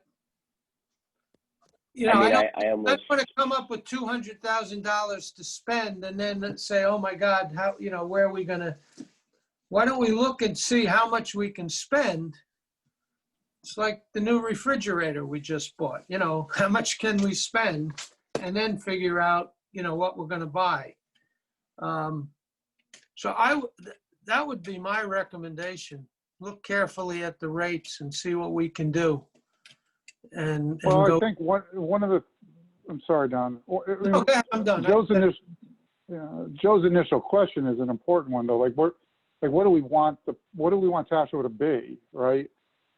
I don't think you can answer any of these questions if you don't have an idea of if you want it to be premier or discount. You know, I mean, if you want it to be a premier place that attracts people and influences them from going to Smith or going to, you know, wherever else, Richter or whatever, you're going to have to spend the money. I mean, you're just going to have to. And, you know, it'd be nice when Doug sends that chart out, how much of that is actually investment versus like what we need mowers. I mean, at some point mowers are going to just like stop working. I mean, no matter what kind of golf course you discounted or premier, you still need to cut the grass. So, you know, I think that's an important question to answer to even start the conversation needs to be started where Joe started, I think. Tom, but, you know, that's my opinion. Yeah. Tom, when you get his chart, you'll see he broke it all out for you. And yeah, and what, you know, what needs to be done immediately and what needs to be done in 2 years or 5 years. I mean, he really did a good job on it, and it's very plain. If you make it big enough, it's very plain to read. I'm not going to use all my ink printing it out, am I? No, not like Joe's, no. No. Just do black and white. Yeah. Right. It is like 18 pages long. Yeah. Well, that's my thought. And, you know, the other thing I wanted to add too there is that we've been talking about all these 4 or 5 things that we need to, or more, that we need to spend money on and potentially disasters. We haven't talked about potentially a new computer system that we're paying, we're not paying a lot right now for the one we have, and we want to replace it. So just add that to the list of potential costs. So. And Diane, with the 5-year planning committee, I believe a couple of years ago, when we tried to start it, we did have a vision and mission statement. Do you happen to have that? You know, what it said there, what we were looking at to? We were talking in 5 years, well, that was what, 5 years ago? I don't know how long ago that was. We were talking back then about, you know, continuing along the lines of a premier golf course, trying to stay, trying to have a cutting edge to attract more players. Am I right, Bob? Yes. Yeah, that's the route we wanted to go. I think Chris might have that stuff on file, actually. Yeah, I'm sure it exists. We made a good start on it. I'll find it and say it was never completed, but I will find it and set it out. Yeah. Yeah. I'm having one problem with all this. We talk about more play. Where are these players going to play? We have no room for them now. I don't understand where we're going with that. We talk about attracting more players. We have our own residents are complaining they can't get on. I don't understand the need to attract more players. And the wording of the premier. I mean, I don't think buying working lawnmowers is making us a premier facility. That's the necessity of running the business. I'm a little confused on where the conversation is going. Well, Angelo, there are plenty of tee times, Bob, back me up on this, available. The problem is when people complain, it's because they can't go out when they want to go out. I mean, you could get a tee time any afternoon at 1 or 2 o'clock, right, Bob? I don't think so. No. If you book 7 days in advance. They're booked. Yeah. If you book 7 days in advance, you have to think. What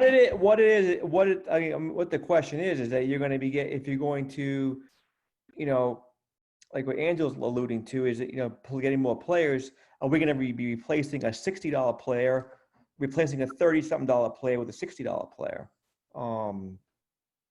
So that's the, that's really the question I think we're going down in terms of, Yeah. who we are and, we are a course for Trumbull residents. We do, use no tax dollars to support the golf course. We're self-sustaining. I think that gets lost in translation. Absolutely. I hear it every day and people can't be further from the truth that it's wrong. We're a self-sustaining facility and there is a cost of doing business. So we have to look at our rate structure, resident rates, senior rates, and our rack rate and get them more in line. This needed to be discussed 10 years ago. And I'm glad that you guys are now discussing it now, because this is the proper time. We have a great facility and there's some major purchases. No one's even been talking about the clubhouse. That thing's hanging Well, on. that's So there's a right. lot. That was the other question I was going to ask. In that plan, that 5-year plan, was there any talk of improving the clubhouse can only be improved basically by on the restaurant side on Dominic's end, but what could you do? I mean, There was talk about replacing the clubhouse, rebuilding the clubhouse. Oh, really? Okay. So this was, these have been just ongoing, conversations, hit or miss, because then the commission changes, we get moving on something, Right. the commission changes and, the economy changes. It's, there's so many variables that go into this. It's tough to nail down. I think starting with, thinking about rates that we want to, what do we want to do? Do we want to increase rates to cover some of these extra costs? How do we want to do this? But I think being blindsided by all this tonight, people need time to think and digest it and come back to the meeting and then maybe, give their opinions. Just Angelo's point, this year is not representative of next year will probably not be this year. And the year after certainly won't be this year. So the play will probably continue with a secular decline once the COVID stuff goes away. And so we're not talking about now, we're talking about next year, the year after, and the year after that. And where we're positioned, as a golf facility. That's really what we're talking about here. Because in previous years, you could just Wednesday morning get a time on Wednesday afternoon, pretty much. But now you can't. But in the future, that will come back. So, One question. Sorry, go ahead. I don't know that it will come back in a sense because let's say COVID goes away, but more people are not. We have more New Yorkers coming to Connecticut because they don't feel they're going to have to be commuting to New York or coming from other areas. More people have been working from home for the past 6 months, and they're almost finding a need that I've heard that offices aren't going to be needed as much. So if they're still going to be working from home a year or two from now, just something else to think about, then the demand will still be there. Yeah, that's true. And then I'm looking at the younger people, like Bobby's been with us for 15 years. He's been grooming a lot of young golfers who are growing up. So I think that we should plan on the same demand that we have. And I agree with you that this could be the time to increase the rates. You could do it some this coming year and then some more the following year so that we do have the equipment when we need it and not wait until it falls apart because we still gonna have to go out there and maintain. I think it's a great discussion to have and I'm for making changes that we might need to do and start it. We could start it a little bit lower if we needed to. Yes, I'm always for improving and growing the great game because it's not for us, it's for the next commission and for the generations going on. We want to continue to improve so it's still here for our children and their children and, that Trumbull is a place to golf at Toshma Knolls. You know, we had the first amateur as a public course in the state of Connecticut after 115 years. So it is a premier facility, and we can only improve on that, I believe. Going the other way, I don't know how I can reconcile that. I don't think anybody would want to see the course decline. No. I don't know that it's necessary to make it significantly better, although it's in great shape now, in a short period of time. You know, I think if we can plan improvements over the next 4 or 5 years to improve, but in my view anyway, we don't want to reduce the quality of the golf course. Going back to what Joe and I were originally saying, if we're going to be raising rates, I think it'd be also a good time to take money from the contingency to buy some equipment. And that way we're showing our expenses have gone way up. We're buying all this equipment. And then, as Joe said, then over time with these increases, you replenish that money. But I think it'd be easier to sell a rate increase if we're improving the equipment and using contingency to do that instead of waiting for everything to break down. Can I ask one question on the rates? Is it possible to structure the rates where it's resident and then non-resident league player and then non-resident? Or is that an issue with being a public course? Say, what was that second one again, Joe? Yeah, so it's basically like, say your men's club or senior men's club or women's club or ladies club has a out-of-town member. Could we reduce their round cost as opposed to a non-resident? So if, say, somebody in Shelton plays in a league, it costs them $30, whereas just a Shelton resident who doesn't belong to a league walks up, it's $40. Can we do that, or is that illegal? I think they already do that for the women's, right, Bob? We had a non-resident senior pricing, but Yeah, the women's. But that's seniors, right? 18 holders. I think they already, out of towners already have that break by being a member of the club. Not the senior men's club. no, it's not a member. Yeah, you still have to purchase the card. Yeah, I think what Joe is saying is that to join one of our clubs, give them a break as opposed to the non-out-of-towners that don't join the club. Is that what you're saying, Joe? Exactly. It'd be like a 3-tier system in theory. Well, we can do what we want. But we do already accommodate lower rates for out-of-town people during the week if they buy into that. And it's not real expensive to buy it. So when you look at the rate, yeah. If you haven't looked at the rate structure, I'll send it to you. There's a million categories. A lot of categories. Right, and what a lot of other places do is they allow non-residents to kind of buy into a resident position up front.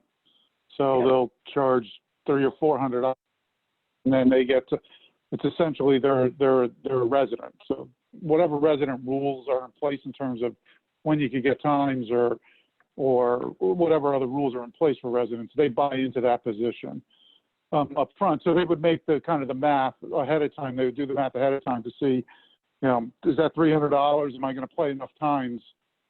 So there's ways to, I guess, to maybe get the non-residents kind of on board, ahead of time, I guess, or influence them to kind of buy in. So. Okay. One of the other things you should keep in mind too is Bobby and I have been discussing 2 tournaments. There was a time when we had 20 tournaments. We're down to about 5. We had none this year, but the biggest saving grace we had this year is that our Mondays are killing it.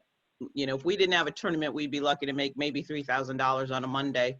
Monday now is coming in as strong as every other day, $11,000, $12,000. Do we even want to do tournaments anymore? People, historically thought that we weren't open on Mondays because we were doing tournaments. We don't make money on tournaments, plain and simple. So, you know, there's a lot of things that we could think of what we want to do. Okay, I'm gonna cut it off here. Yeah. To be continued. Put a little more meat on the bones while you work on this till our next meeting, okay? I think Diane put it right on the head where she said, chew on it and let us know what you think, you know, kind of spit it back at us. Diane, do you have anything else to add on the 5-year planning committee? No, Joe stole all my thunder. Sorry, I'm sorry. Well, Okay. Diane, we appreciate all your hard work. Oh, even yeah, if it gets displayed. I'll add one quick. I just sent the whole capital replacement plan to the commission, so you guys should have it. Okay. Thank you. Thank you. It's lengthy and wide. I would recommend a big monitor if you got one. Yeah, we got it. Or you can tape it together like I did. All the pages are taped. Okay, moving on. Correspondence.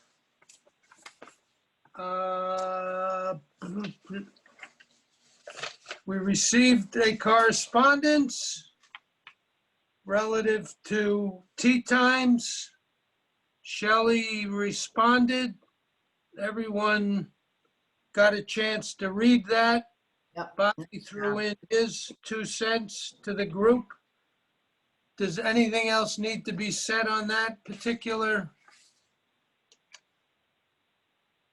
No, I think Shelley handled it very well.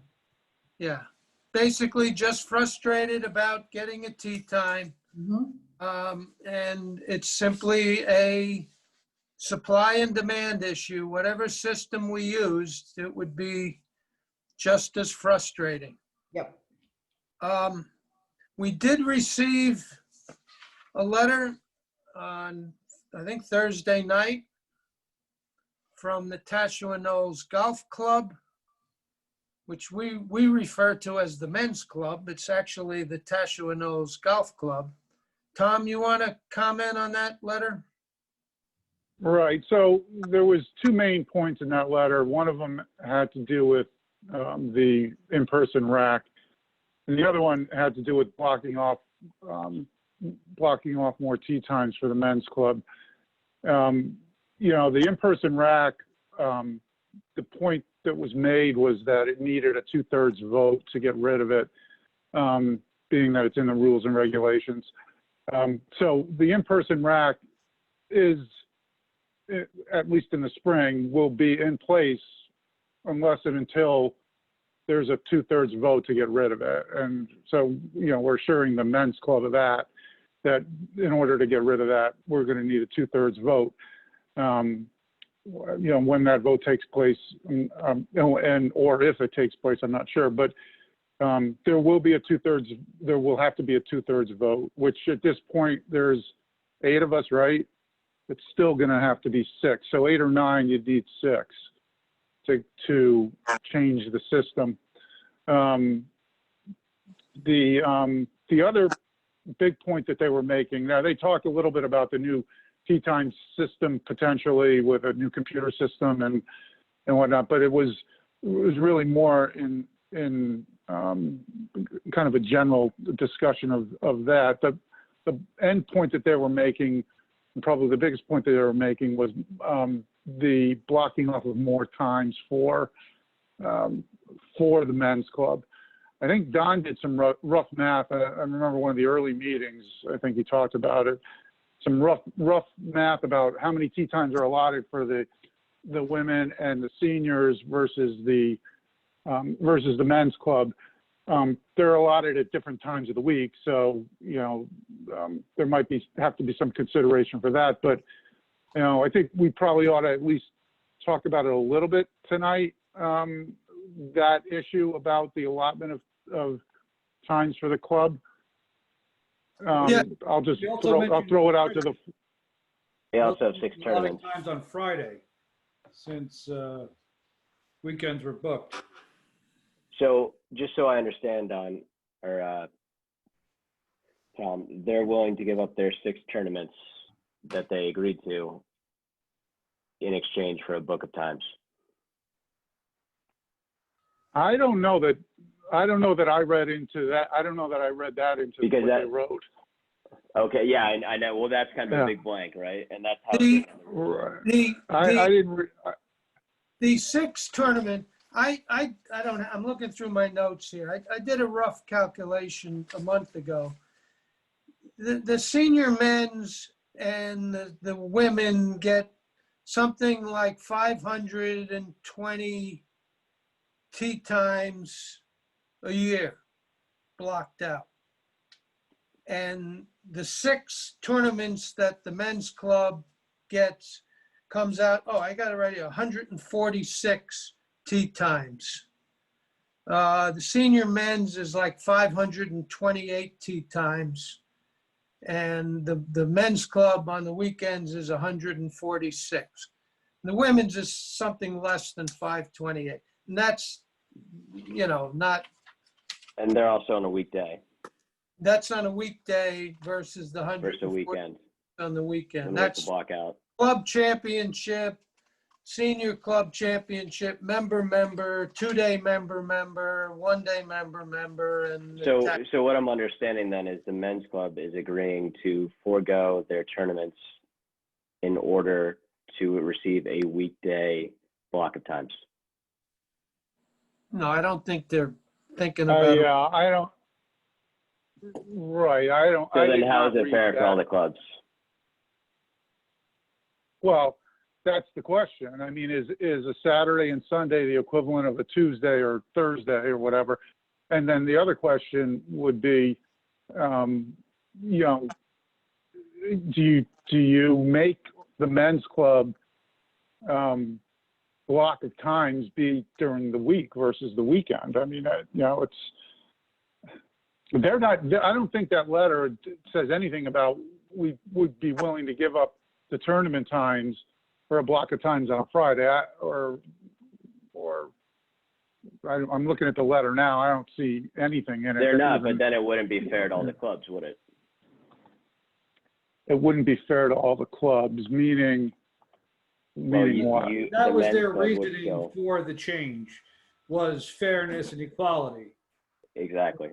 Correct. So if it's fair and equality, they should accept a block of times during the week and forego their tournaments on the weekends. Well, that's In the spirit of fairness. that's a view. Well, that's a view, exactly. Or another view would be another tournament or two.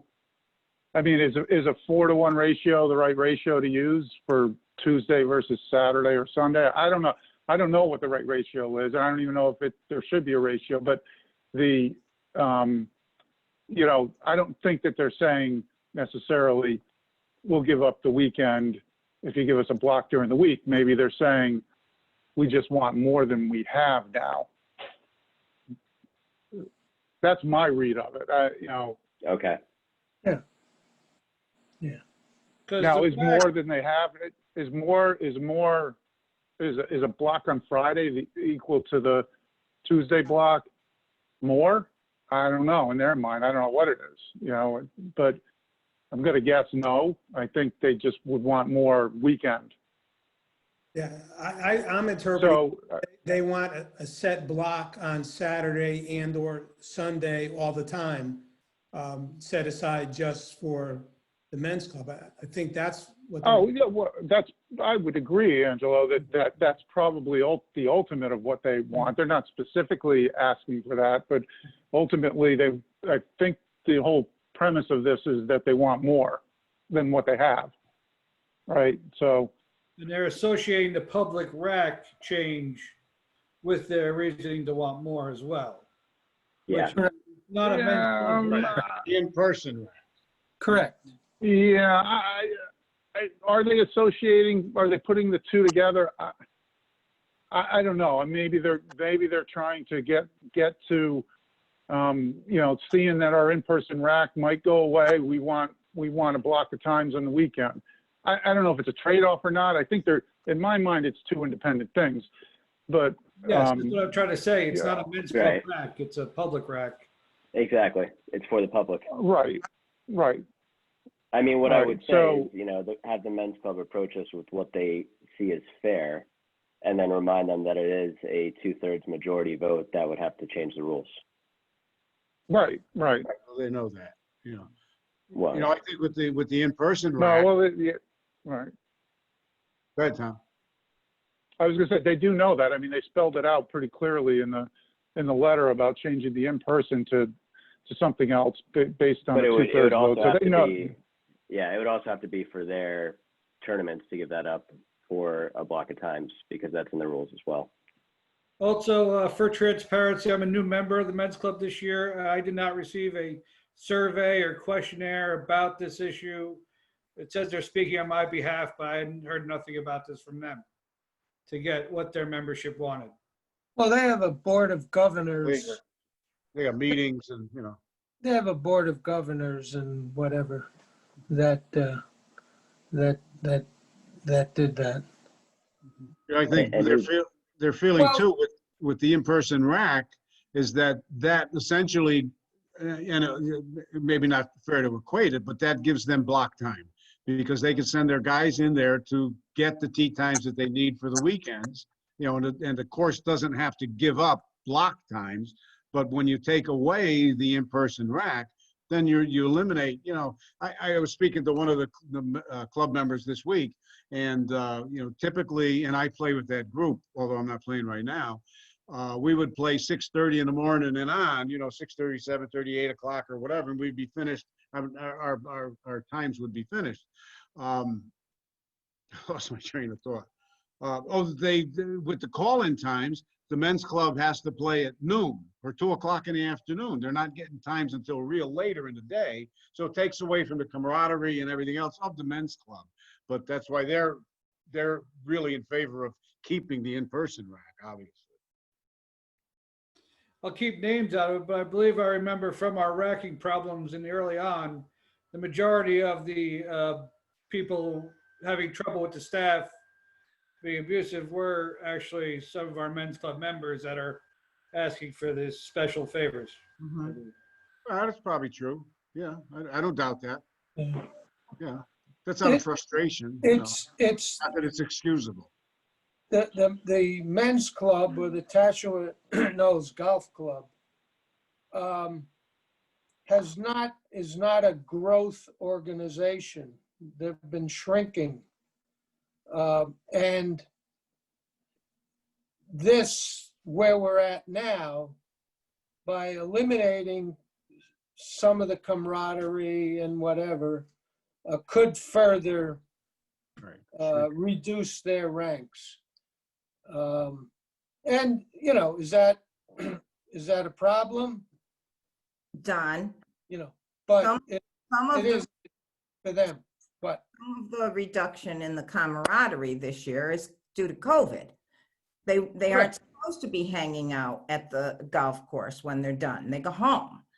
It was no. It was going down a little bit before COVID, probably maybe even more than a little bit.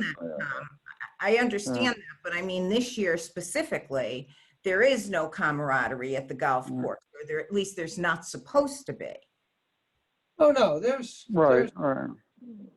Yeah, well, they still go under the tent after golf and have a beer, You're in the tent. social distance, But, they're looking forward. They're not looking for this year they're Right. whatever's there this year.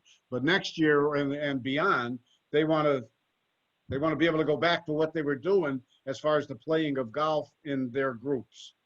Can I just ask a question? Right. Who Sure. here is a member of the men's club? I am. So 4. Or So really, it's Diane, Shelley, Angela, and myself that can only vote in this vote. what? What? Well, it's a conflict of interest, right? Oh, Joe. Yeah, it's a I mean, Joe, I'm sorry. no, it's you directly benefit from a Stacking vote the from court. the men's club. I'm not. I'm being completely open. He makes If you hold a handicap at Tashua Knolls, you need to be a member of the men's club. So I hold a handicap. Joe, you're Don't they run suggesting, the machine, Bobby? Joe, you're suggesting, Joe, that we cannot make a decision that's for the good of the golf course because we're members of the men's club and they're requesting something. I'm not saying you can't make a decision. I'm saying you have to abstain from the vote Why? because you have a direct benefit. You're If the saying we vote goes can, your way because you're a member of the men's club, so you have a direct benefit that you would receive a tee time or have access to a tee time on a Saturday or Sunday at a public course. Whose rule is that? Conflict of interest, it's a town rule. And I mean, Part of the all of ethics government code, law. I believe. Yeah. Ethics code, conflict of interest. Who's a member of the, From We're gonna have to change that Di- rule. Diane and Shelley? Well, you actually, can go before the ethics committee on that one. actually, Joe, it's a 2/3, 6 votes or 2/3 of the entire commission. So if 4 of us can't vote, you It can't never get gets passed. 2/3 votes. Or is it 2/3 of the available votes? No, it's Thirds of the 2/3 of the commission. And Well, we- indirectly, We can play Diane games. yeah, Diane and Shelley. we you can, guys but are, you all, yeah, good. I was gonna say, you're part of the women's club, right? Both? Right, I'm mean, part of indirect- 18 hole. right. I mean, indirectly, it affects them too. If we say everybody gets the same number, or we get rid of the preference altogether, I mean, you don't have who's gonna vote? It's all kind of intertwined, right? Diane, you're muted. Okay, anything, I don't think it affects the women's 18 holes. That's all I can say. No. anything we Okay. do for the men's club does not affect either of the women's clubs. If they bring a legal action, What's their legal action? The women? no, the Tasha and Knowles men's, I'm just thinking, if they bring a legal action saying it's not equal, Discriminatory. they could blow up everything. Which are the courses that don't, Bobby, which are the courses that don't allow anything for any clubs, right? Which was the one?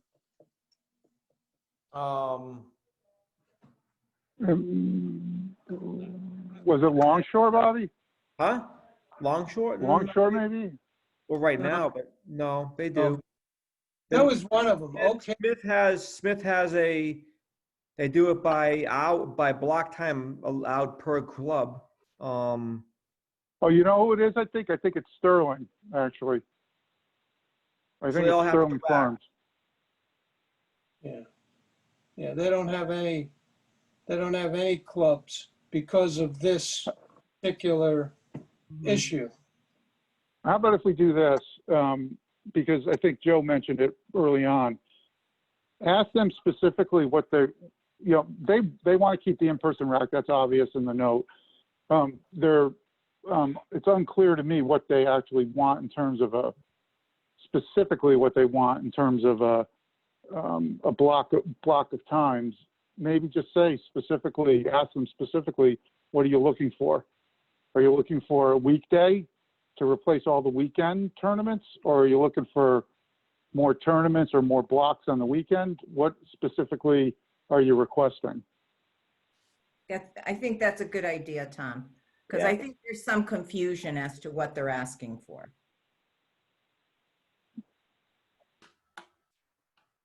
Well, yeah, no, that'd be fine. We can do that. I would suspect they'll come back and say, we want the same as everybody else, but we could certainly. I also think Smith allows no men's club. They don't block for the men's club over there. They rack at 5 a.m. Don, I just need to clarify one thing, okay? The men do this all the time. They want the same as everybody else.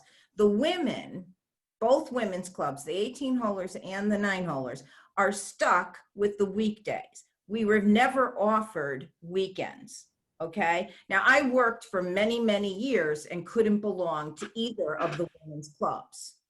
So I don't see it as an equal. They always had premier tea times.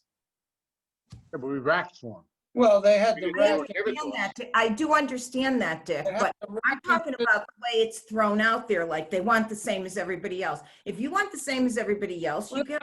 Those were my words, Diane. I'm just supposing. They didn't say that. No, I know. Supposing that's. But this has been going on for a lot of years, and that it always gets thrown out there. And my gut reaction to that is give them a weekday. That's what we're stuck with, weekdays. I have to concur that I've only been retired now 2 years. And prior to that, I wasn't able to play golf hardly at all. I couldn't play I knew there was a 9-hole and 18-hole group, but I couldn't play because I had to work all the time. I wouldn't have been able to rack because I was working. So I'm just now enjoying the pleasure of playing in a league. So again, just another perspective. So I understand what Diane is saying. I understand. And that's the same thing with everyone else typically who's working. I don't know how many people can take off. Almost a 5 a.m. would be something that more people can do than 3 o'clock in the afternoon. Again, just if you just want to have an idea for what everybody would consider viable for you to get a tea time on a weekend. Well, I really would like clarification as to what they're asking for to then, address it. Right, and this is what I've meant by, like, it kind of gets intertwined a little bit here. So, you eliminate Don and Angelo and Dick and me and Shelley and you, Diane, and Frank, and it's all of a sudden Joe is voting on it, and he can't get 2/3 of Joe. You can get all of Joe. Go one way or another. We still wouldn't have a 2/3 vote maybe, but why would Diane and I would be grouped with that? Because we don't have anything we have nothing to gain or lose by this. And Angela as well. You guys don't have a direct benefit. Angela. I'm sorry, Angela. What you have to gain or lose is the success of the golf course. What's best for the golf course? Well, a conflict of interest is if you have a self-identifying interest in it, right? And as a member of the men's club, you would. And that's why, as a member of the Fathers Club, I never vote on their tournament every year. We were talking about Shelley and Diane. Why would they care? And I was answering that. That was not the question, Don. It wasn't why would we care. It was why would we have a conflict of interest? Why were we grouped with the 4 men's club people? Right. What benefit does no. Right. Well, the benefit is the good of the golf course, but that's my point. Yeah, and I wasn't trying to group. I was just saying, like, you start talking about if everything's going to be equal, then yeah, we talk about all the different clubs. Or it automatically goes to that. Or we disband all clubs and then we just become a group of commissioners for a public golf course. But that's an unpopular opinion, I know. Joe, could you stop starting trouble, okay? Sorry, I'll mute myself now. Make a motion, we adjourn. Yeah. I have a conflict of interest with that one, Dick.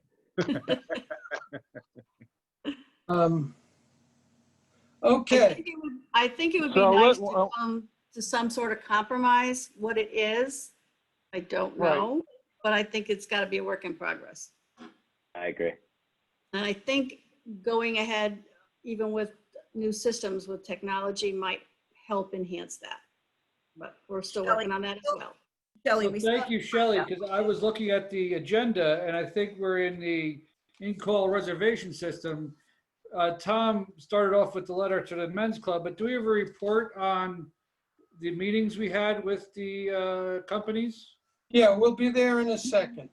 So I will respond to this letter, thanking them and asking them more or less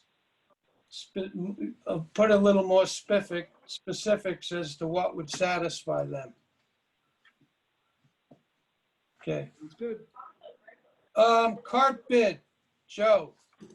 Yeah, so met with Bobby to discuss the cart bid. We are going to bid on lithium batteries for our next cart bid.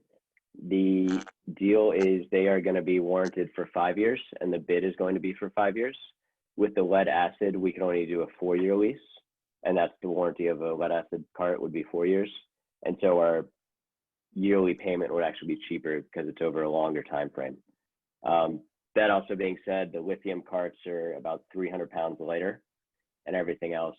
One topic that came up is a muni bond versus a commercial lease.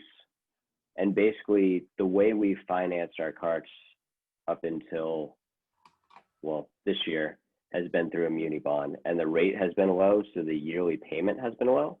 But at the end of the lease, we have about $120,000 balloon payment.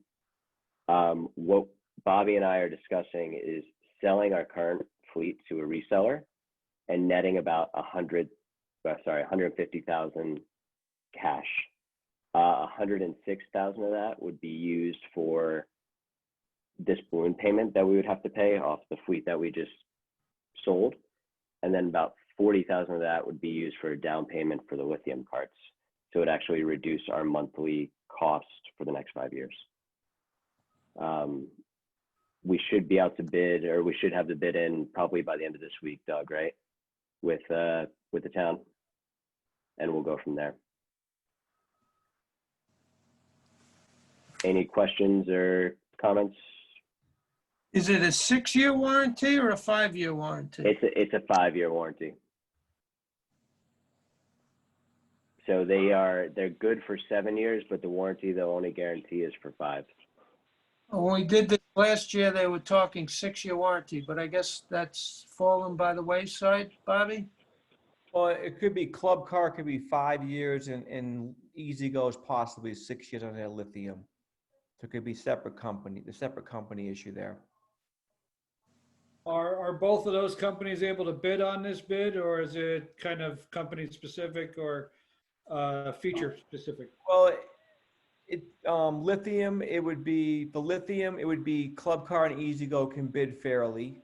And Yamaha can't compete. They don't have a lithium cart yet. And if it was lead acid, all 3 companies could bid. But we're looking at trying to get the lowest cost possible. And the best bang for our buck, which might be lithium. And going with a commercial lease because the interest rates are so low. The only other question I have is lithium on its second or third year, or is this really like the first or second year of lithium carts? You know, how the first model of a car, you don't get that, you get the second one because they get the bugs out. Yeah, they're on their second year.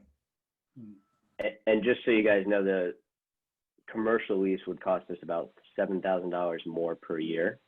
However, it's going to save us that balloon payment at the end. So we're not going to have a $100,000 to $150,000 balloon payment at the end. So it's going to cost us $35,000 over the life of the loan, but at the end, we're not going to have that balloon payment. So we can go out to bid in 5 years, you know, clear mind, so to speak.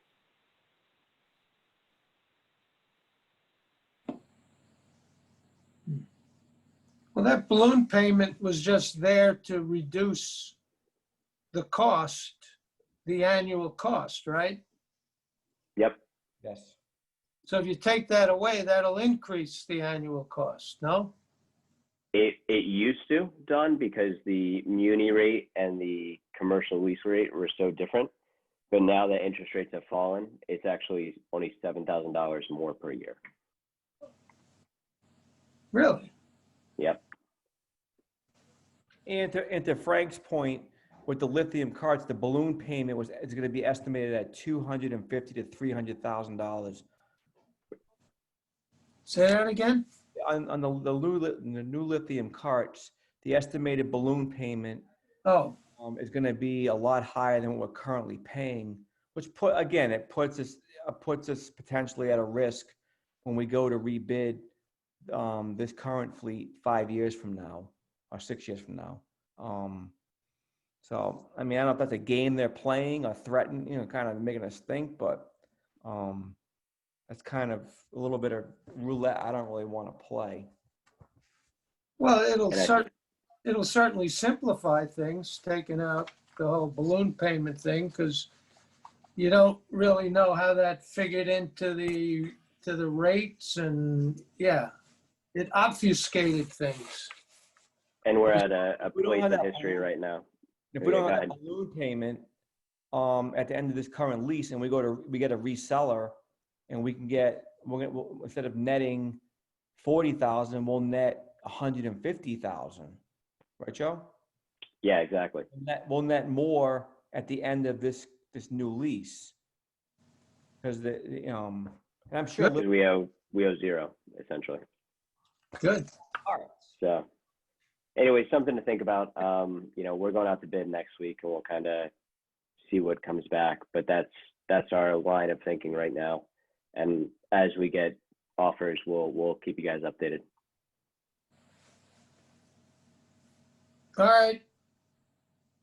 Tom, advanced tea time reservation policy. Sure. So I think I talked about who we met with the last time. There was 2 vendors that we met with. I'm sorry, my dog is barking in the background. It's a little bit trying to keep him quiet. We talked about the 2 vendors we met, so there's nothing to add to that. I think some of you guys heard early on in the meeting that I guess Shelley and I are going to meet with Bobby and somebody from T-Snap on Wednesday. If we can set it up Wednesday morning, that'll be the 3rd vendor we meet with. But in terms of updating anything since the last meeting, we haven't seen any other vendors. There's some minutes to the meetings that we had that are attached to one of the attachments that Christine sent earlier. It just kind of summarizes what we talked about at the last meeting of the 2 vendors. So we're now going to meet with the 3rd. And Bobby, are there any other ones that we really should be considering, or do we have to start really kind of narrowing it? Not even narrowing it down. I think we have multiple. Yeah, I mean, we have the benefit of speaking with Smith and Longshore, our neighbors, and they both use 2 other competitor companies that they haven't had success with. I think that, I mean, I think that'd be enough for us to maybe disqualify them from advancing, making our facility better in the future. I think either T-Snap or Lightspeed or EasyLinks, is far more progressive than the other ones. Maybe, and like I said, maybe Lightspeed might be is the most affordable, given our current budget situation too. Right. I don't know the rules here, but how many vendors, is there some town rule about how many vendors we need to vet and get bids from? Is there It's at least something? 3. Right, Chris? Okay. Yeah, but actually Bill is here too sometimes on software packages. It depends on features too, because you can't get like for like. So Bill might be the person to help us out. He's ignoring us. Yeah. He's not listening. He's listening. We listen. I actually only caught half. There you go. Can I ask one question? Are these systems able to do other things? Like, we're just looking at the budget now, and we have a point of sales cost in there. We have internet security cost in there. I mean, is there going to be, I know these are expensive systems, but can they absorb some of our other costs that we already have incurred? Bobby, you want to talk about the point of sale part of it? Yeah, the point of sale part of it, we incur, we incur a cost of from Sisto, about $1,000. 2,000 now, Bobby. 2,000.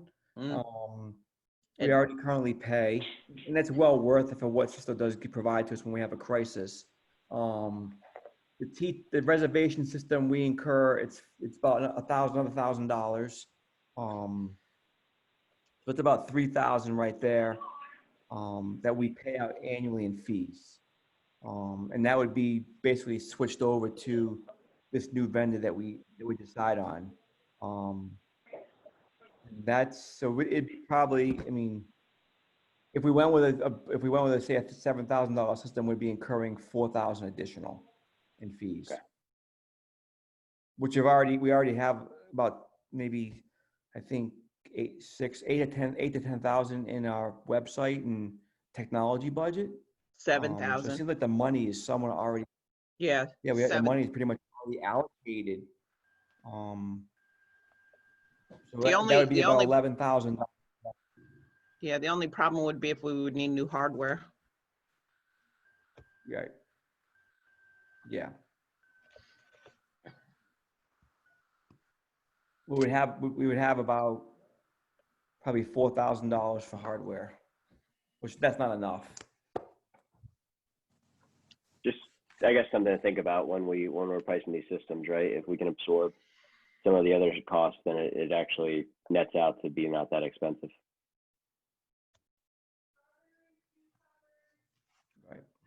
Right. All right, so the Lightspeed one is so far the least of the two that we were talking to. So we'll see what T-Snap comes back with, I guess, right? Hasn't somebody from Lightspeed gotten back in touch with you, Bobby, about following up? I thought you had mentioned that to me. Oh yeah, Or was it Yeah, I do. Golf Now? Well, they both are easy links. Nicole she has responded back to me and followed up, and so hasn't Lightspeed. I get something from them every week, and the proposal that they sent us is good through 2021. He basically asked me today if the commission was planning on doing something. I mean, I think he was under the impression we were going to do it right away, but things don't happen like that in the town. All right, so we're gonna talk to one more on Wednesday. We'll we'll write up some notes and send it out to the group here. So Okay. Make sure Christine posts the meeting. Oh, well, on mute. That's No problem. only two commissioners. if it's only, I don't know, if you're gonna be there, Don, it'll be 3. If you're not gonna be there, it's just Shelley and I. So 3 is not, it's. Cover your bases, take notes. It doesn't I matter. will. Yeah. 3 or 2. There's no number. There's no number. Oh, really? Okay. Yeah. Theoretically, one person could be a meeting. Theoretically. Okay. ATK contract, nothing to report. I'm trying to reach the town attorney. I haven't been successful, but it's in his hands. And I'll rattle his cage tomorrow. If we can see where that's at. Anybody have any new business? I just have one thing I want to bring up with Bobby that was brought to my attention, that the big bulletin board outside, the big board at the senior men's sign-up sheets were removed by someone and supposedly thrown in the bushes. That's weeks of work that if those weren't found, can't be replicated. And Bobby, I don't know if you found out who did that, but I hope that that is addressed. That can't be tolerated. That sounds like vandalism. Yeah. No, yeah, I mean, it's, I have no idea. It was happened during the member guest. I'm not sure who removed them. If it was my staff or the men's club that hung the boards, I don't know. And I found them in the bushes when Matt came up, and thank God they were still intact and we were able to kind of move on with the senior events. You know, that school board does not belong to the men's club. They were active with that, but I know the Callback Trust Fund built that board. So I would say that all 4 clubs should have equal access to that board. And then each club should respect the other clubs. Yeah, I mean, all they had to do is take them down. Yeah, they did all right. They took them down. Yeah. Okay. Anything else? I All move right. Motion to adjourn, Diane. I know we can count on you for that. Second. Dick, Yeah, go, and Dick. all right. I don't make enough money for this. All in favor? Aye. Bye, everybody. Goodbye. Bye. All right. Be healthy, be safe.